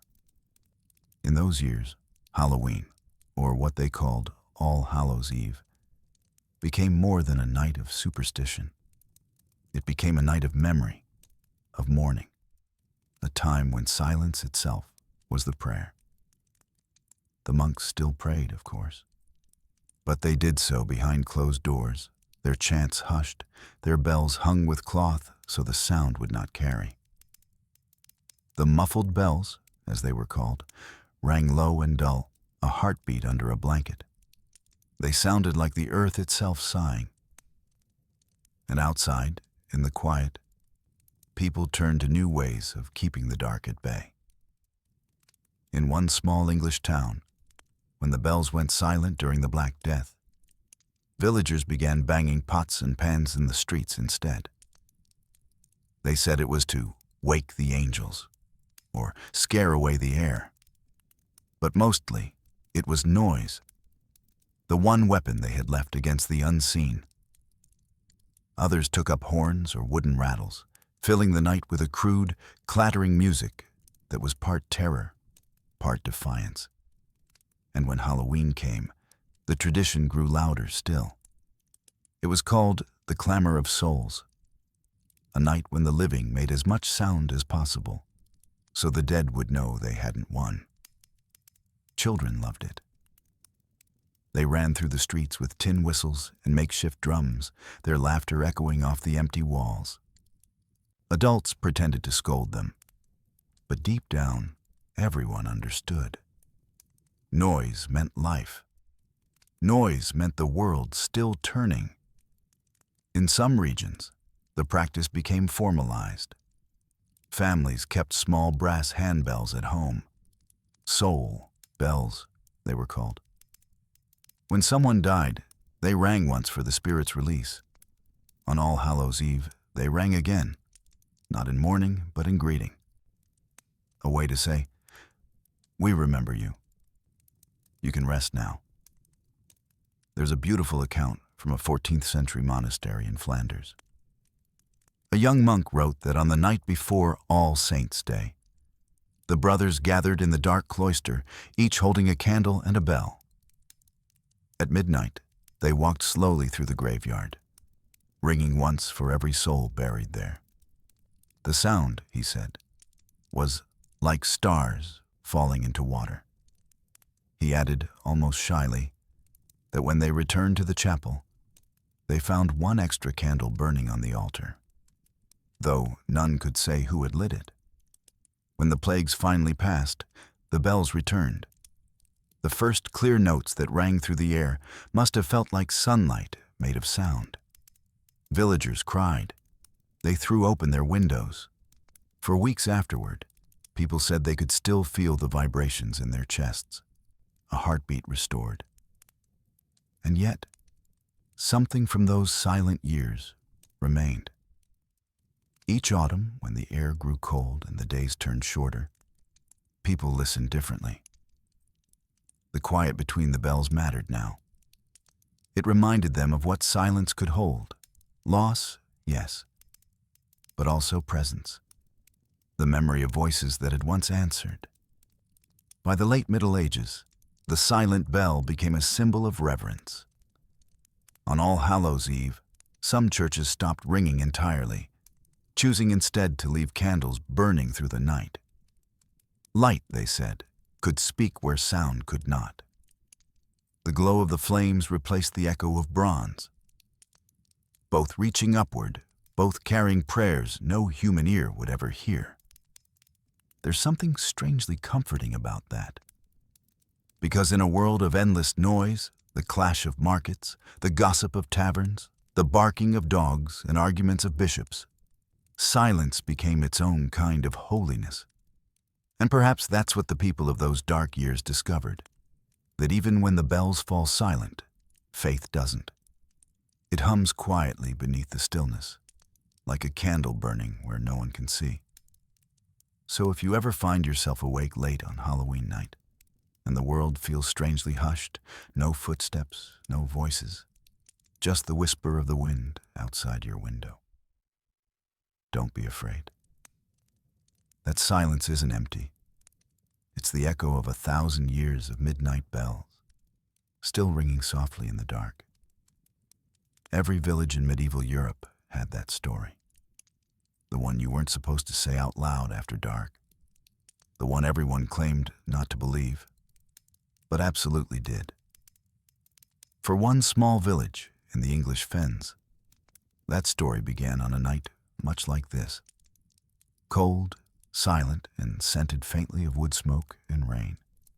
They called the place Greystone, a quiet farming hamlet surrounded by mist and marsh, the kind of village where the wind sounded like whispering, and the crows looked like they knew things they weren't telling. And according to the oldest of the old folks, Greystone was haunted, not by ghosts exactly, but by its own conscience.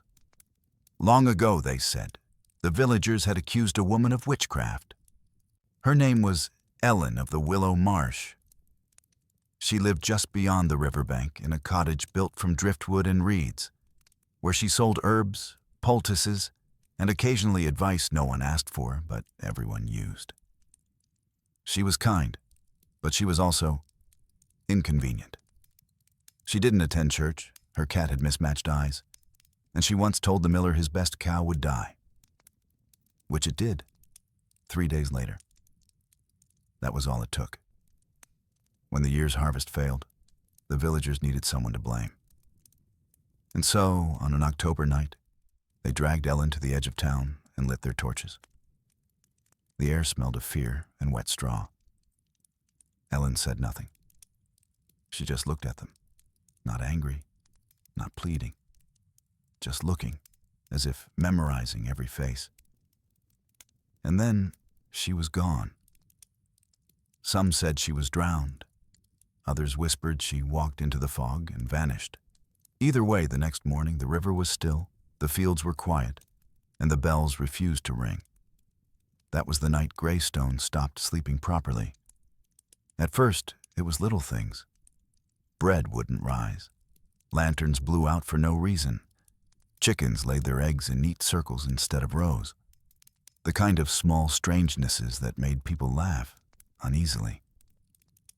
Then came the dreams. Everyone had them. The same ones, night after night. A woman standing in the fields, her dress trailing like mist, watching the village from the edge of the trees. Her eyes were calm, her hands empty. But when she blinked, every candle in the dream went out. The villagers grew nervous. They nailed iron crosses above their doors. They sprinkled salt in their boots. They even built a new church bell, bigger, louder, meant to drive away any lingering spirits. But when they tried to hang it, the rope snapped twice. So they left it lying in the churchyard, a monument to unfinished penance. Then, one All Hallows Eve, the fog came thicker than ever. It rolled in before sunset, swallowing the village whole. You could barely see your own hands. But through that murk, people swore they saw a light, faint, golden, flickering, moving from house to house, like a lantern searching for something. Dogs howled. The cows refused to go into their stalls. And one by one, every fire in Greystone went out. The only light left was that single wandering flame. When dawn came, nothing seemed touched. No footprints, no broken doors, no bodies in the wells. But every villager, every single one, claimed they'd dreamed the same thing again. Ellen of the Willow Marsh, standing in the churchyard, lighting candles by the fallen bell. They tried to ignore it, of course. They always did. But after that night, no one in Greystone ever truly slept again. They kept their shutters closed, even in summer.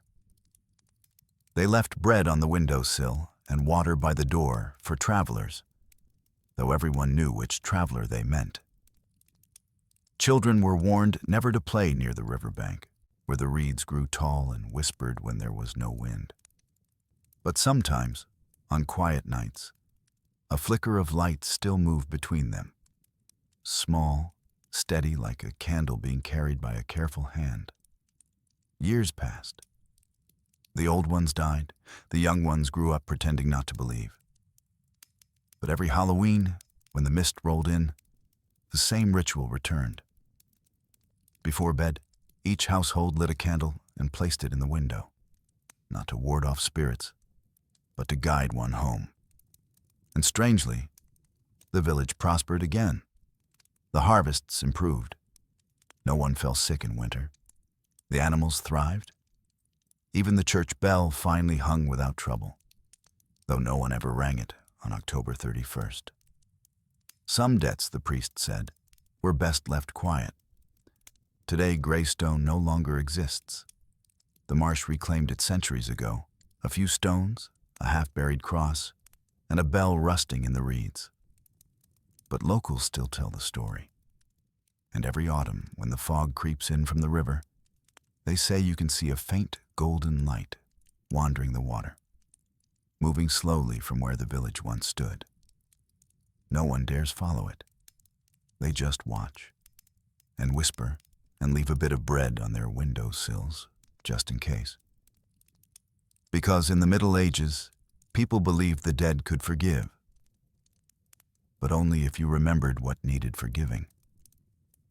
And somewhere out there in the mist, Ellen of the Willow Marsh still keeps the village honest, a ghost who asks for nothing except that no one sleep too soundly.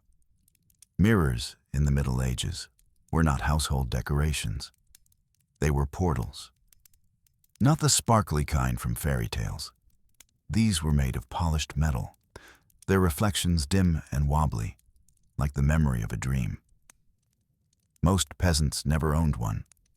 Glass was expensive, and self-reflection, in every sense, was considered suspicious. The church warned that mirrors tempted vanity, and vanity, as everyone knew, was the front porch of sin. But on one night of the year, All Hallows' Eve, that rule was quietly ignored.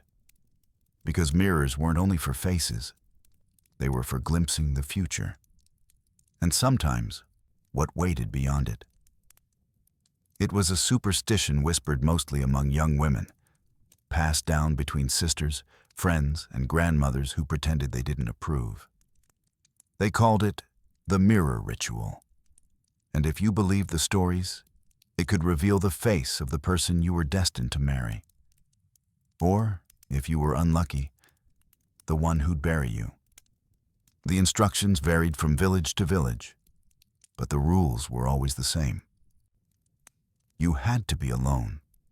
The room had to be dark, and the only light could come from a single candle. At midnight, you stood before the mirror, your hair unbound, your heart quietly pounding like a drum. You said a prayer, sometimes to the Virgin Mary, sometimes to something less specific.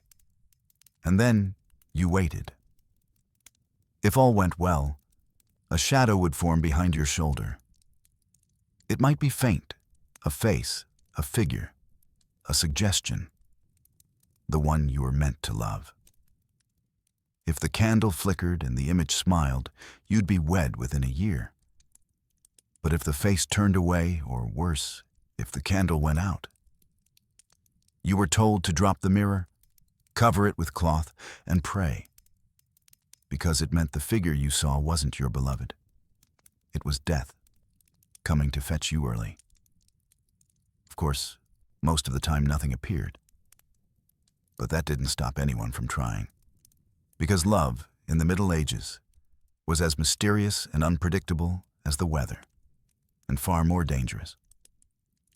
The church, unsurprisingly, hated the practice. They called it the vanity of divination.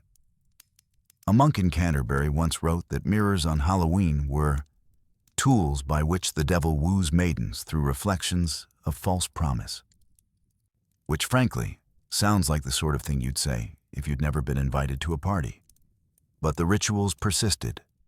In England and Scotland, girls filled a basin with water and floated apple skins on the surface, hoping they would twist into the initials of their future husbands. Others peeled apples in a single spiral and threw the skin over their shoulders, reading the letter it made when it landed. Simple, harmless fun. Except for the mirror watchers, who insisted on something darker. In Wales, there was a version known as the candle test.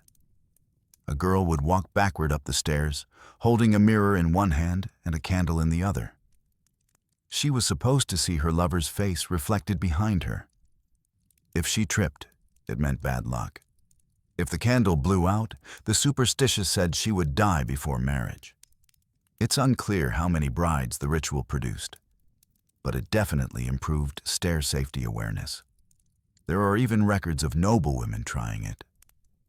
One lady-in-waiting to Queen Margaret of Scotland was rumored to have locked herself in her chamber with a hand mirror on Halloween night. Her maids claimed they heard her gasp, and when they entered, the candle had gone out, and she sat staring into the dark glass, pale as wax. She married the next year. Her husband died 2 months later. The mirror was never seen again. Whether or not anyone actually saw anything in those reflections is beside the point. What mattered was the thrill, the delicate balance between faith and fear, between curiosity and courage. For one night, ordinary people could reach across the invisible line that separated their lives from their destinies. Mirrors had always been symbols of truth. But on Halloween, truth was a dangerous thing to ask for, because the truth might not be what you wanted to see. Still, the practice endured well into the Renaissance. In some towns, it evolved into games, like gazing into a mirror by firelight and calling a name 3 times. If the flame dimmed, it meant the spirit had answered. If it flared, It meant they were already near. Even centuries later, in Victorian parlors, young women at Halloween parties still played the mirror game. They'd giggle and pretend to be brave, holding up compact mirrors by candlelight, just as their medieval ancestors had done, half hoping, half dreading to see a face appear beside their own. Perhaps that's why mirrors still unsettle us. We see ourselves, but also something older, deeper, a long reflection of every person who's ever stared into the dark, waiting for the future to blink first.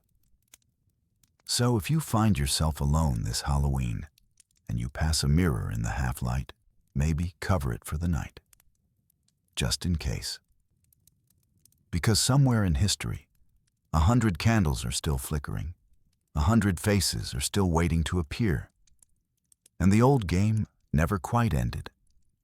After all, every reflection is just a story looking back at you. If you've ever walked alone down a country road at night, the kind where the trees lean close like eavesdroppers, and the moon plays tricks on your eyes, you already know what medieval travelers feared most. Not wolves, not robbers, but the roads themselves. Because in the Middle Ages, roads were not safe after dark. They were thresholds, long, winding lines between villages, between one world and the next. And everyone knew that on certain nights, especially All Hallows' Eve, those roads belonged to someone else. The locals called them the Hollow Roads. Hollow not because of shape, but because of what echoed through them. The clop of unseen hooves, the rustle of travelers who were no longer among the living. By day, these paths were perfectly ordinary. Farmers carried grain, merchants led wagons creaking with barrels and gossip. Pilgrims trudged along in groups, their songs keeping the silence at bay. But at dusk, when the last cart turned homeward and the wind began its low, humming breath, the roads changed. They emptied. They listened. And if you were foolish enough to be caught there alone, the world grew thinner. Stories from across Europe told of travelers meeting strange companions on the road. A cloaked figure who walked beside them without speaking. A light floating ahead that led them astray. A monk with no face, humming hymns from nowhere. Each tale ended the same way, with the traveler arriving somewhere he didn't mean to go. Sometimes a different village, sometimes a different century. In Germany, they told of the Weggeister, the road ghosts, souls of those who had died unshriven, wandering until someone spoke a prayer for them.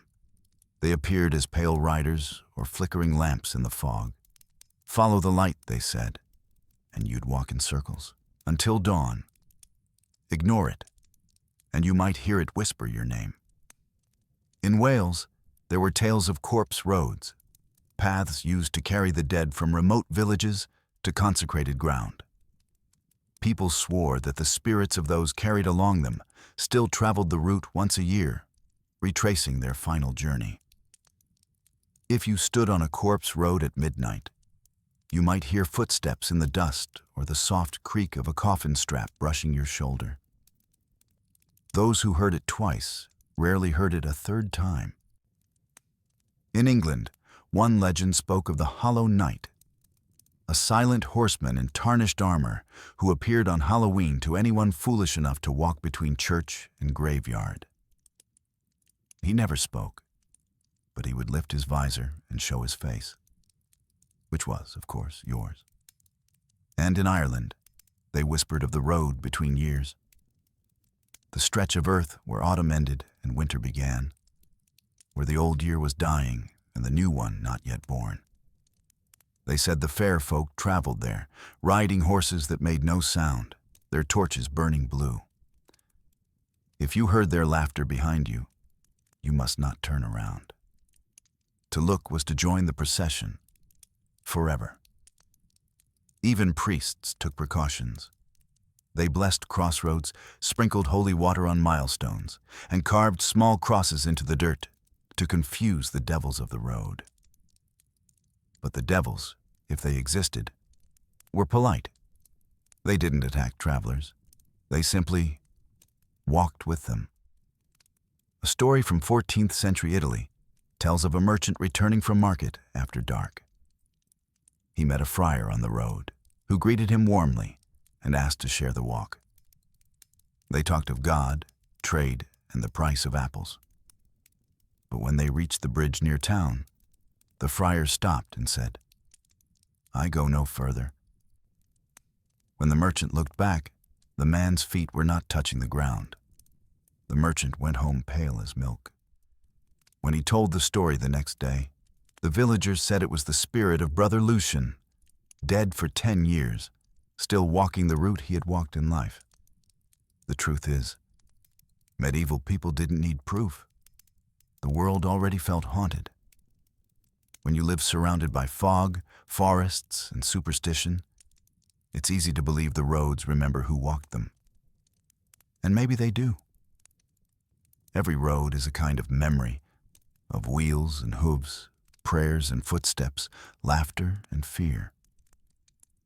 All those lives passing, pressed into the dirt like footprints that never quite fade. So when the wind whistles down an empty lane, it's not hard to imagine it carrying voices. Some monks said the hollow roads were not cursed, but merciful, that they allowed the dead to move between heaven and earth without disturbing the living too much. A sort of spiritual bypass lane. You just didn't want to get caught in traffic. Even today, some of those roads still exist. Narrow, sunken paths lined with hedgerows, their soil dark and soft underfoot. Walk them at dusk, and the air feels older somehow, thick with silence, heavy with memory. It's easy to see how stories were born there. A single candle flicker could become a ghost. A startled bird could sound like a whisper. And before long, every shadow was a warning. Yet for all their fear, the people of the Middle Ages never stopped walking those roads. They carried their goods, their faith, their courage, and most of all, their curiosity. Because fear was part of life, a companion on every journey. And perhaps that's why the old stories still linger. Because somewhere, deep down, we understand what those travelers felt. That the path ahead is always uncertain, and the darkness is never truly empty. So if you find yourself walking a lonely road this Halloween, and the mist curls low around your feet, and you think you hear footsteps behind you, don't panic. Just keep walking. Smile politely. And if a soft voice in the fog says, "Mind if I join you?" well, maybe let it. After all, the dead don't always want to haunt you. Sometimes they just need the company. If you've ever stepped over the doorway of an old cottage, one with uneven stones and a door that sighs when it opens, you might have been walking on bones. Don't worry. That was the point. You see, in the Middle Ages, a threshold wasn't just a piece of wood or stone. It was a boundary, a thin line between inside and outside, between the safety of home and the unpredictable world beyond it. And medieval people loved nothing more than fortifying their boundaries. Locks and latches were useful, but bones had power. It began as a pagan custom, a superstition older than the church itself. Builders buried small tokens under doorways, windows, and hearths to keep away evil. Not for decoration, not even as sacrifices, but as protection, a kind of spiritual insurance policy. Coins for luck, herbs for purity, and yes, sometimes, bones. Animal bones were most common, a chicken foot to confuse witches, a cat's skull to chase away spirits, a piece of ox bone for strength. But human remains weren't unheard of. A finger bone slipped into the foundation of a new house, a tooth buried beneath the doorstep. Always hidden, always intentional. They called them foundation charms or apotropaic burials, a phrase that's far more academic than the reality. Quietly putting something dead under your floorboards so that you stayed alive. The church frowned on the practice, of course. Officially, holy water and prayer were all you needed. But privately, even priests weren't above slipping a relic, a saint's bone, a scrap of cloth, beneath a new altar, just in case. After all, why risk inviting the devil when you could politely confuse him instead? Superstition wasn't about disbelief in God. It was about reinforcing him. Like adding extra nails to a crossbeam before a storm. In Old English cottages, bones were only the beginning. Shoes were buried in chimneys to trap witches. Knives were walled into door frames to cut bad luck in half. Children's toys, bits of fabric, even written prayers were hidden in the rafters like offerings to the unseen. Each home became its own quiet fortress against the supernatural. The bones, though, held special weight. They were reminders of mortality, and paradoxically, protection from it. To cross a threshold guarded by bone was to declare yourself part of the great, unending cycle. Life sheltering itself with memory. Archaeologists still find them. A jawbone tucked neatly under a cottage step in Norfolk. A cat curled up inside a wall in Bavaria, mummified by time, its spine still arched as if it were mid-pounce, forever hunting whatever darkness once dared to enter. And beneath medieval churches, entire collections of bones deliberately arranged, not graves, but guardians. In some regions, these spirit walls were said to hum on All Hallows' Eve. The buried bones, sensing the veil thinning, would stir ever so slightly, their ancient purpose awakening for a few hours. No one saw them move, of course, but people claimed that if you stood in a doorway at midnight, you could feel a faint vibration beneath your feet, like a soft heartbeat in the floor. And maybe that was just imagination. Or maybe it was the echo of gratitude from something that had been keeping you safe for centuries. There's a story from a Welsh village about a mason who refused to bury a charm in the foundation of a new inn. He said such practices were heathen nonsense. That winter, the wind tore off half the roof in a single storm. When the inn was repaired, the townsfolk slipped a small cat skull into the wall without telling him. The building stood untouched for 200 years. The morale, of course, never insult a superstition that works. But the bones weren't only about protection. They were also about connection. Medieval people lived close to death. It wasn't morbid. It was normal. They buried their dead near their homes, visited them, talked to them, and, when necessary, borrowed a little of their presence for safety. To have bone beneath your threshold was to say, you are gone, but still watching. It was remembrance made practical. On All Hallows' Eve, families sometimes placed extra candles near their doors to light the way for visiting souls. They'd whisper blessings into the flame. Keep us safe. Keep the dark out. Keep the light in. And under their feet, the bones kept silent watch. Perhaps they never believed the bones literally did anything. Maybe it was the comfort that mattered. The feeling that your home had allies you couldn't see. And maybe that's not so different from us, taping lucky charms to dashboards or carrying trinkets just in case. Because really, the bones beneath the threshold weren't about fear of death. They were about faith in life, that something, somewhere, was looking out for you, even if it had to do so from below. So next time you visit an old building and feel that odd chill near the door, don't rush inside or blame the draft. Pause for a moment. Say a quiet thank you, not to the architect, but to the small, unseen sentry still guarding the line between worlds. After all, If medieval people were right, you're never truly entering alone. If the Middle Ages had a soundtrack, it wasn't lutes and harpsichords, it was wings. The flutter of doves over the church roof, the chatter of sparrows in the thatch, and, when the sun fell and the fields turned silver, the long, low call of the owl. To us, it sounds peaceful, a soundtrack for bedtime. To them, it was an omen. Because medieval people believed that birds could talk, not in the fairy tale sense, no ravens quoting poetry, but through signs. A flutter, a cry, a shadow crossing the moon. Each had meaning, if you knew how to listen.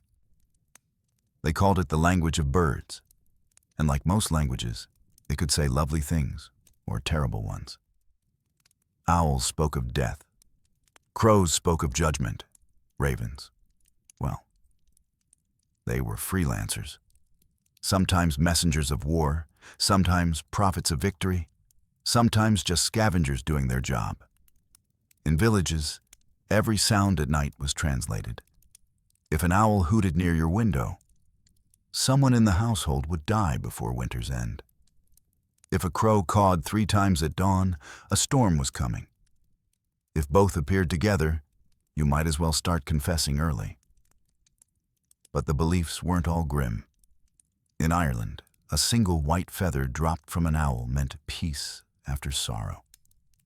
In France, a crow that landed on your roof was a sign that lost money would return, probably because it was about to steal your neighbors instead.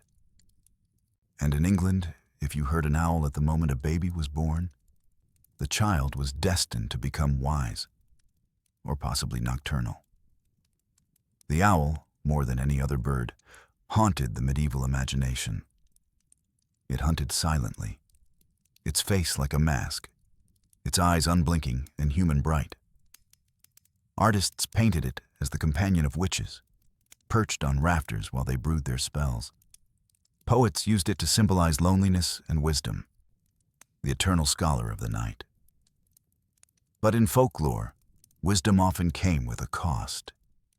People said that once, long ago, the owl had been a beautiful woman who boasted that she was wiser than the saints. For her pride, heaven took away her daylight. Now she could only speak her wisdom to the dark. Crows were different, louder, funnier, almost human in their bad manners. Farmers respected them, even as they cursed them. They were thieves, yes, but also guardians. A crow seen circling a field meant the grain would grow tall. A crow perched on the chimney warned of sickness. And if you tossed a few crumbs to a crow in winter, you'd have its friendship for life. Some villages claimed a resident crow would follow one family for generations, appearing each spring like an inherited rumor. The church tried to tidy all this up, as it did with most things that involved people talking to animals. Clerics preached that birds were innocent, creatures of God, not prophets of fate. But even monks kept one ear open at night. There are abbey records of entire vigils being halted because an owl landed on the bell tower and refused to leave. The brothers took it as a sign that a soul was passing nearby. They prayed until the bird finally flew away at dawn. Sometimes, the birds were treated like messengers between worlds. If you wanted to send a wish to the dead, you whispered it to a crow and threw it a morsel of bread. If you wanted to keep bad spirits away, you burned an owl feather in the hearth, carefully, because the smell was terrible. But the superstition said it turned ghosts back toward their graves. One of the strangest customs came from the Scottish Highlands, where people believed that crows carried fragments of human souls. Not in a frightening way, just the leftover bits that spilled during death. When someone died, the first crow seen afterward was called the soul crow. Families left it offerings of oats until the funeral was over, so it could finish its errand and fly in peace. It's easy to laugh at these ideas now, but maybe they weren't so foolish. Birds did know things people didn't. They sensed storms before they broke. smelled fire before smoke reached the ground. In a world without clocks or forecasts, they were the only weather app anyone needed. And perhaps there was comfort in thinking that nature was speaking, that you weren't alone in the silence of the night. When you heard that first owl cry, it meant the world was still awake, still whispering its secrets through feather and wind. Even today, the language lingers. We still talk about bad omens, about wise old owls and murderous crows. We still pause when a bird lands where it shouldn't. Something in us remembers. So if you find yourself walking home this Halloween and you hear an owl call across the fields, don't be afraid. Stop for a moment, listen. It might not be a warning. It might just be the night saying hello in a voice 1,000 years old. In the Middle Ages, fire was more than warmth. It was survival. It cooked your food, dried your clothes, and most importantly, kept the night from swallowing you whole. Because medieval darkness wasn't like ours. There were no street lights, no soft glow from distant cities. When the sun fell, the world simply vanished. The woods became a black sea. The paths disappeared. And every creak, every gust of wind felt like something with breath and intention. So people fought back with fire. They lit torches, candles, and great heaps of kindling. They burned wood, peat, dung, whatever they had, just to carve a small circle of light in the endless dark. And on All Hallows' Eve, they built their fires higher, much higher. They called them Samhain fires in the Celtic lands, Need fires in the English countryside, and holy flames in the writings of uneasy monks. Whatever the name, the purpose was the same. To guard the living, honor the dead, and remind both that light still belonged to the earth. Picture it, a hilltop glowing against the night. Villagers gathered in cloaks and shawls, their faces painted orange by the flickering flames. Children clutching hands, dogs barking at shadows, and the sparks swirling upward like a storm of tiny stars. The air smelled of wood smoke, sweat, and cider. It was warm, alive, ancient. People sang, prayed, laughed. And when the fire began to burn low, they'd take turns leaping across the embers, a test of courage and luck. If you cleared the smoke without stumbling, you'd live another year free of misfortune. If your cloak caught fire, well, you'd better hope your sins were minor. At midnight, the embers were divided and carried home. Each household rekindled its hearth from the sacred flame, a way of tying every family to the same spark. A shared heartbeat of light through the long winter ahead. Fire to medieval people was both divine and dangerous. It was a gift from God, but one that burned away carelessness. It purified, punished, and protected, depending entirely on how you treated it. The church, ever cautious, tried to keep the bonfires respectable. Priests blessed them with holy water. They added hymns to the dancing and called it vigil fire. But everyone knew that long before it was about saints, it had been about something older, the ancient fear of being alone in the dark. Some monks secretly loved the spectacle. They wrote about the beauty of the flames rising like prayers. One 12th century chronicler described a Samhain fire as a sermon preached by the wind to the stars. He also noted that his fellow brothers joined the villagers in drinking cider and danced until the fire forgot its own shape. He did not clarify whether that was a sin or a success. The fire rituals varied by region. In Ireland, people rolled burning wheels down hillsides, symbolizing the dying sun returning to the underworld. In Germany, they burned straw effigies to cleanse the fields of bad luck. In France, families carried torches through orchards, swinging them in circles to bless the trees for next year's fruit. It was practical magic disguised as piety, a handshake between superstition and faith. Even within homes, the hearth was treated as sacred. The first fire lit in a new house was blessed with salt and wine. If it burned clean, the family would prosper. If it smoked, someone whispered that a forgotten spirit was displeased. Ashes were never thrown out after sunset. They were sleeping coals, and disturbing them might wake the dead. During long winters, when storms raged outside and wolves howled in the woods, families gathered close around the hearth. They told stories, drank ale, and stared into the flames until they saw faces in them. Old friends, lost ancestors, memories flickering in orange light. It was comforting, not frightening. The fire was a doorway, and on Halloween night, the dead were welcome to step through. Even the smallest candle had power. A single flame placed in a window could keep away wandering spirits and guide lost travelers home. In monasteries, the brothers left one candle burning all night on All Souls' Eve. The light of mercy, they called it. They believed the souls in purgatory could see it and rest a little easier for knowing someone still remembered them. In a way, that belief hasn't changed. We still light candles for remembrance. We still find comfort in the glow. Because the truth is timeless.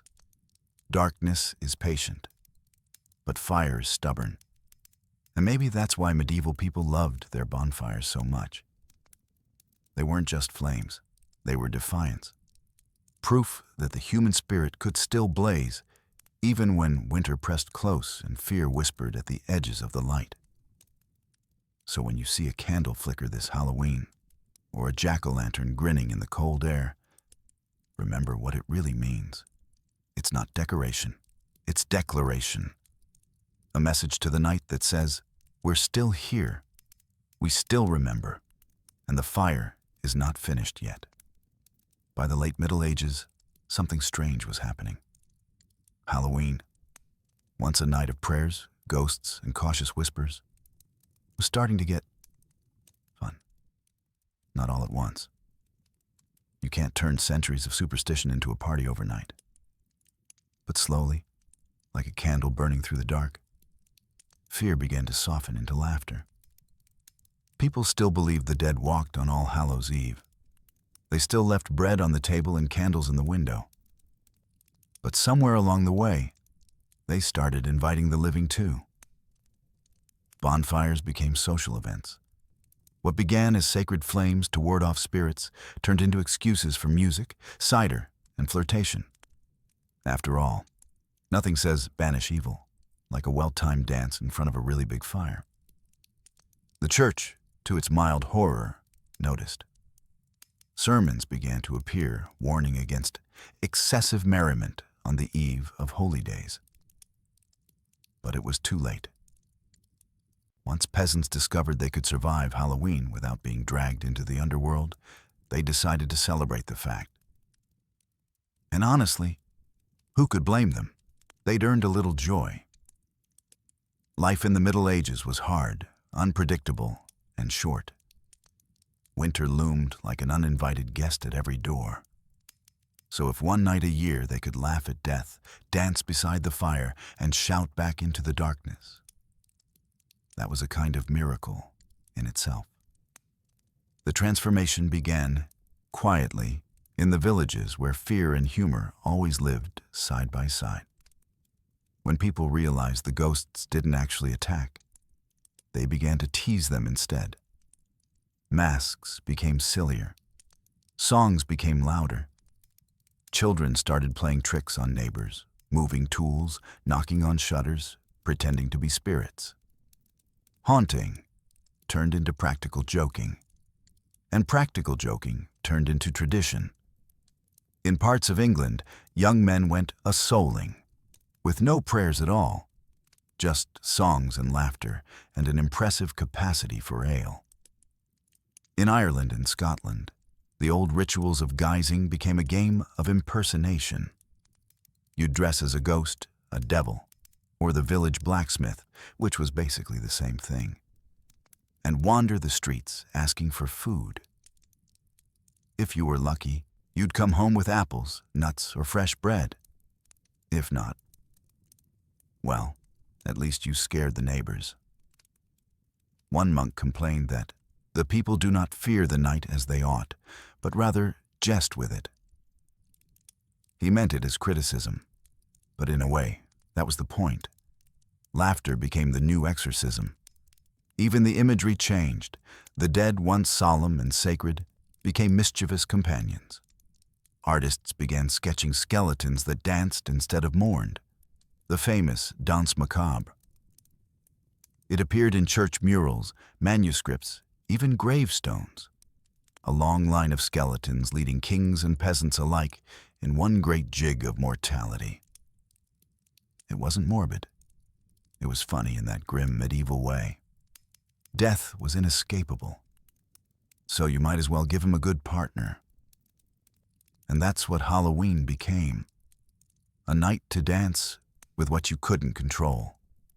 To make peace with the things that frightened you by turning them into stories, songs, and jokes. The transition from fear to festivity says something beautiful about the human spirit. People didn't stop believing in ghosts. They just learned how to live with them. By the 15th century, Halloween celebrations were common across Europe. Markets sold soul cakes and candles for the season. Villages held harvest dances and feasts.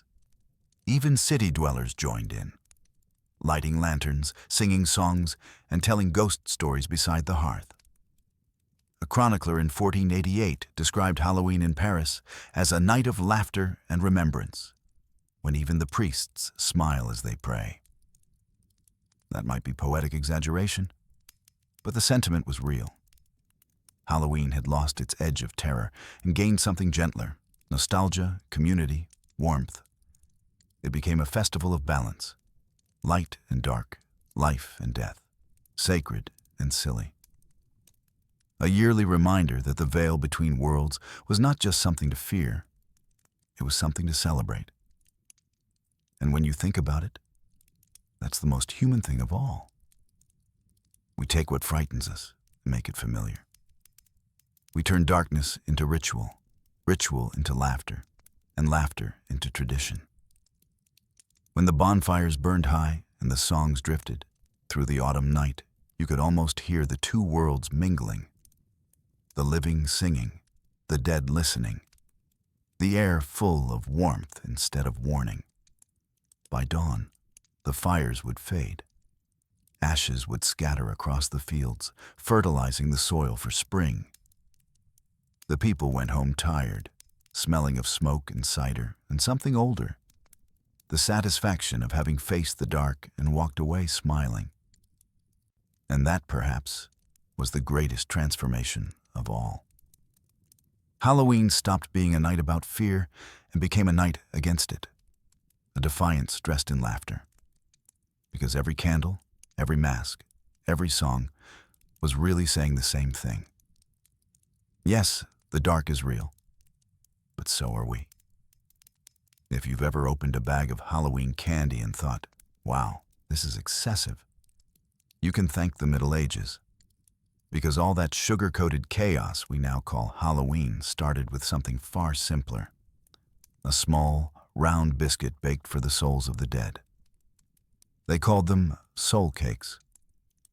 They weren't fancy, just flour, milk, honey, butter, and a pinch of spice, cinnamon if you could afford it, nutmeg if you were showing off. Each one marked with a small cross, not for decoration, but for redemption. Every cake given, every bite eaten, was supposed to free a soul from purgatory, which made them the most spiritually efficient baked goods in history. On All Hallows' Eve, families left plates of them on the table for wandering spirits, and for anyone knocking on the door to pray on their behalf. Children, beggars, widows, all went souling, collecting cakes and promising prayers in return. It was trick-or-treating with a moral backbone. But somewhere along the centuries, the prayers grew shorter and the snacks got bigger. As the medieval world softened into the Renaissance and the church's grip on the festival loosened, the humble soul cake became less of a holy offering and more of a seasonal treat. Sugar, that seductive, dangerous newcomer from the East, had arrived in Europe.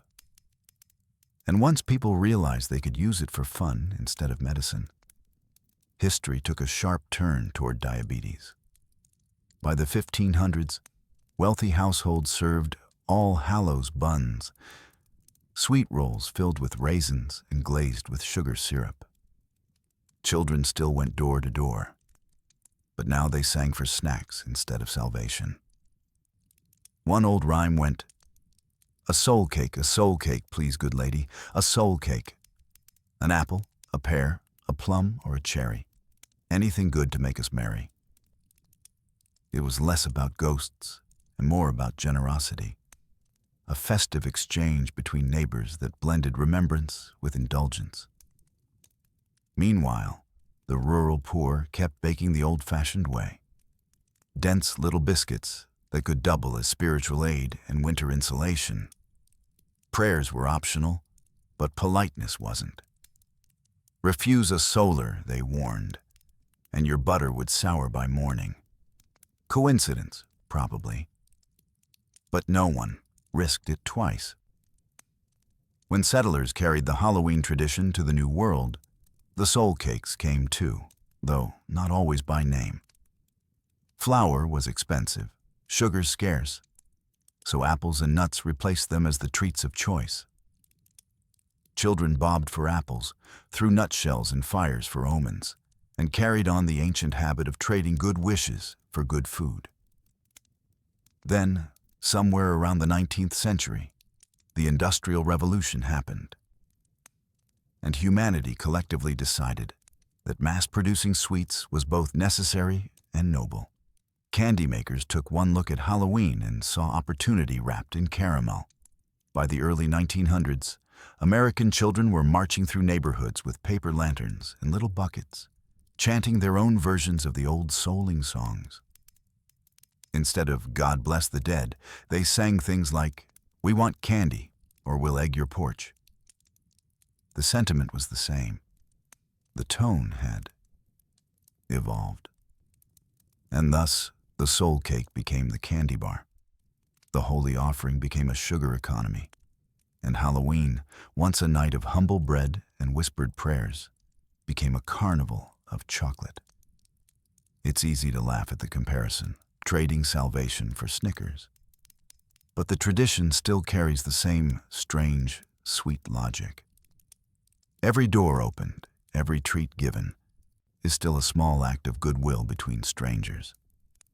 Still a ritual of exchange between worlds, not heaven and earth anymore, but adult and child, giver and receiver.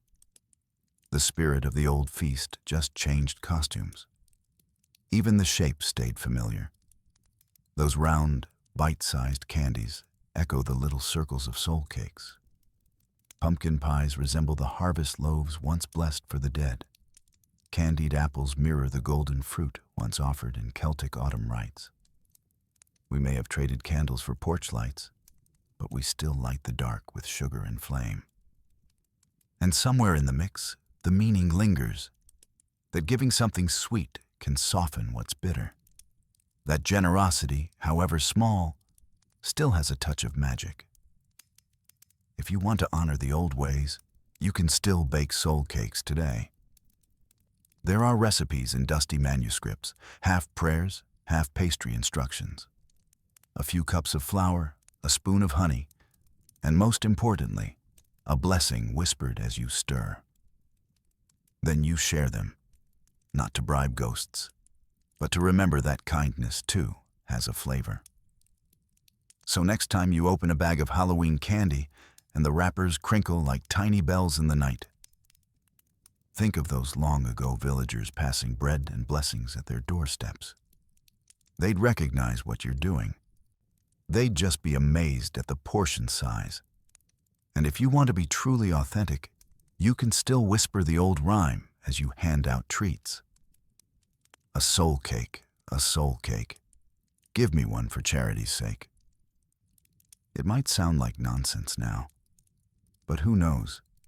In 1,000 years, someone might still be saying it over a pile of holographic candy. Because some traditions never die.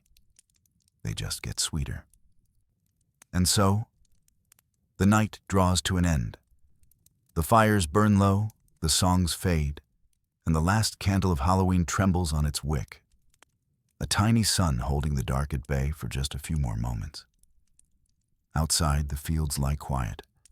The wind moves softly through the stubble, and the mist, faithful, patient, begins to roll back in from the hills. The dead, if they were ever here, have gone walking home again. And the living, tired and content, drift back to their beds. It's easy to think of the Middle Ages as a time of fear, of plagues, of superstition, of people too scared to walk past their own doorsteps after dark.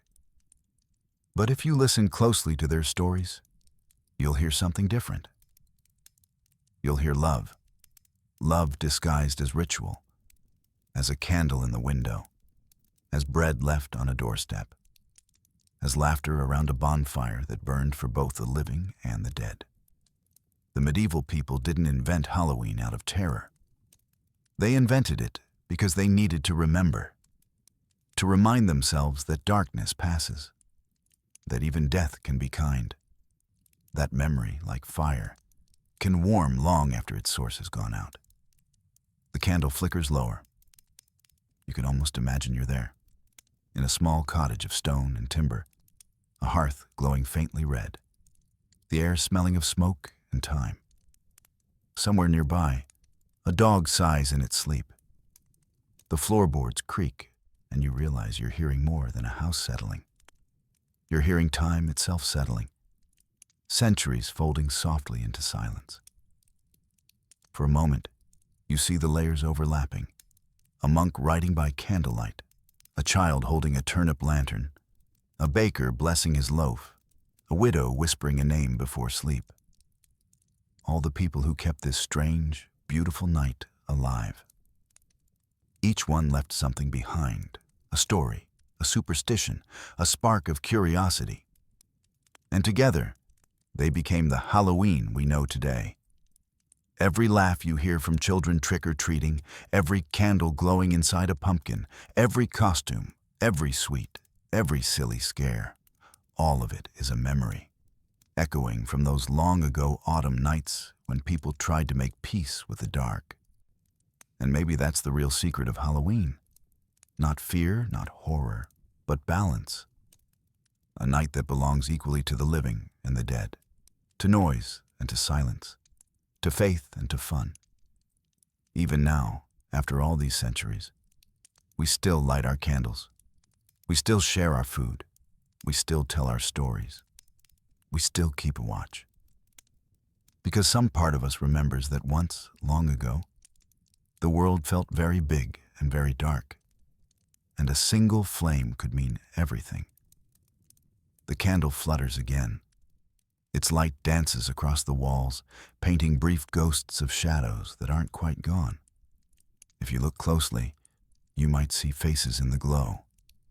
Kind, familiar faces, smiling like they've been waiting for you. Don't be afraid. It's only memory, the gentlest kind of haunting. The flame grows small now, barely a shimmer above the wick. It bends, straightens, and finally fades. The smoke curls upward, silver in the air. Somewhere outside, a church bell tolls once. A sound so low it feels like the earth itself breathing. The night exhales, and that's it.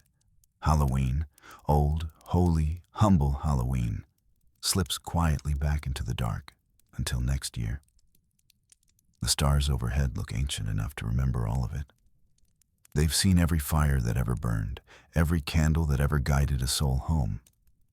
And as they shine down now, the world feels strangely at peace. The veil is closing again. The two sides of life, the seen and the unseen, drift apart, but only slightly, only just enough to keep the mystery alive. So rest now. Let the story fade like the embers of a long-forgotten fire. The ghosts have gone home, the fields are sleeping, and tomorrow, the world begins again. If you listen carefully, you might still hear a whisper in the quiet, a voice older than time, saying softly, "Thank you for remembering." And maybe, just before you drift off to sleep, you'll feel that warmth again, that tiny pulse of ancient comfort. The last light of Halloween flickering gently in your chest. So close your eyes. The night is safe. The past is kind. And the story is still burning.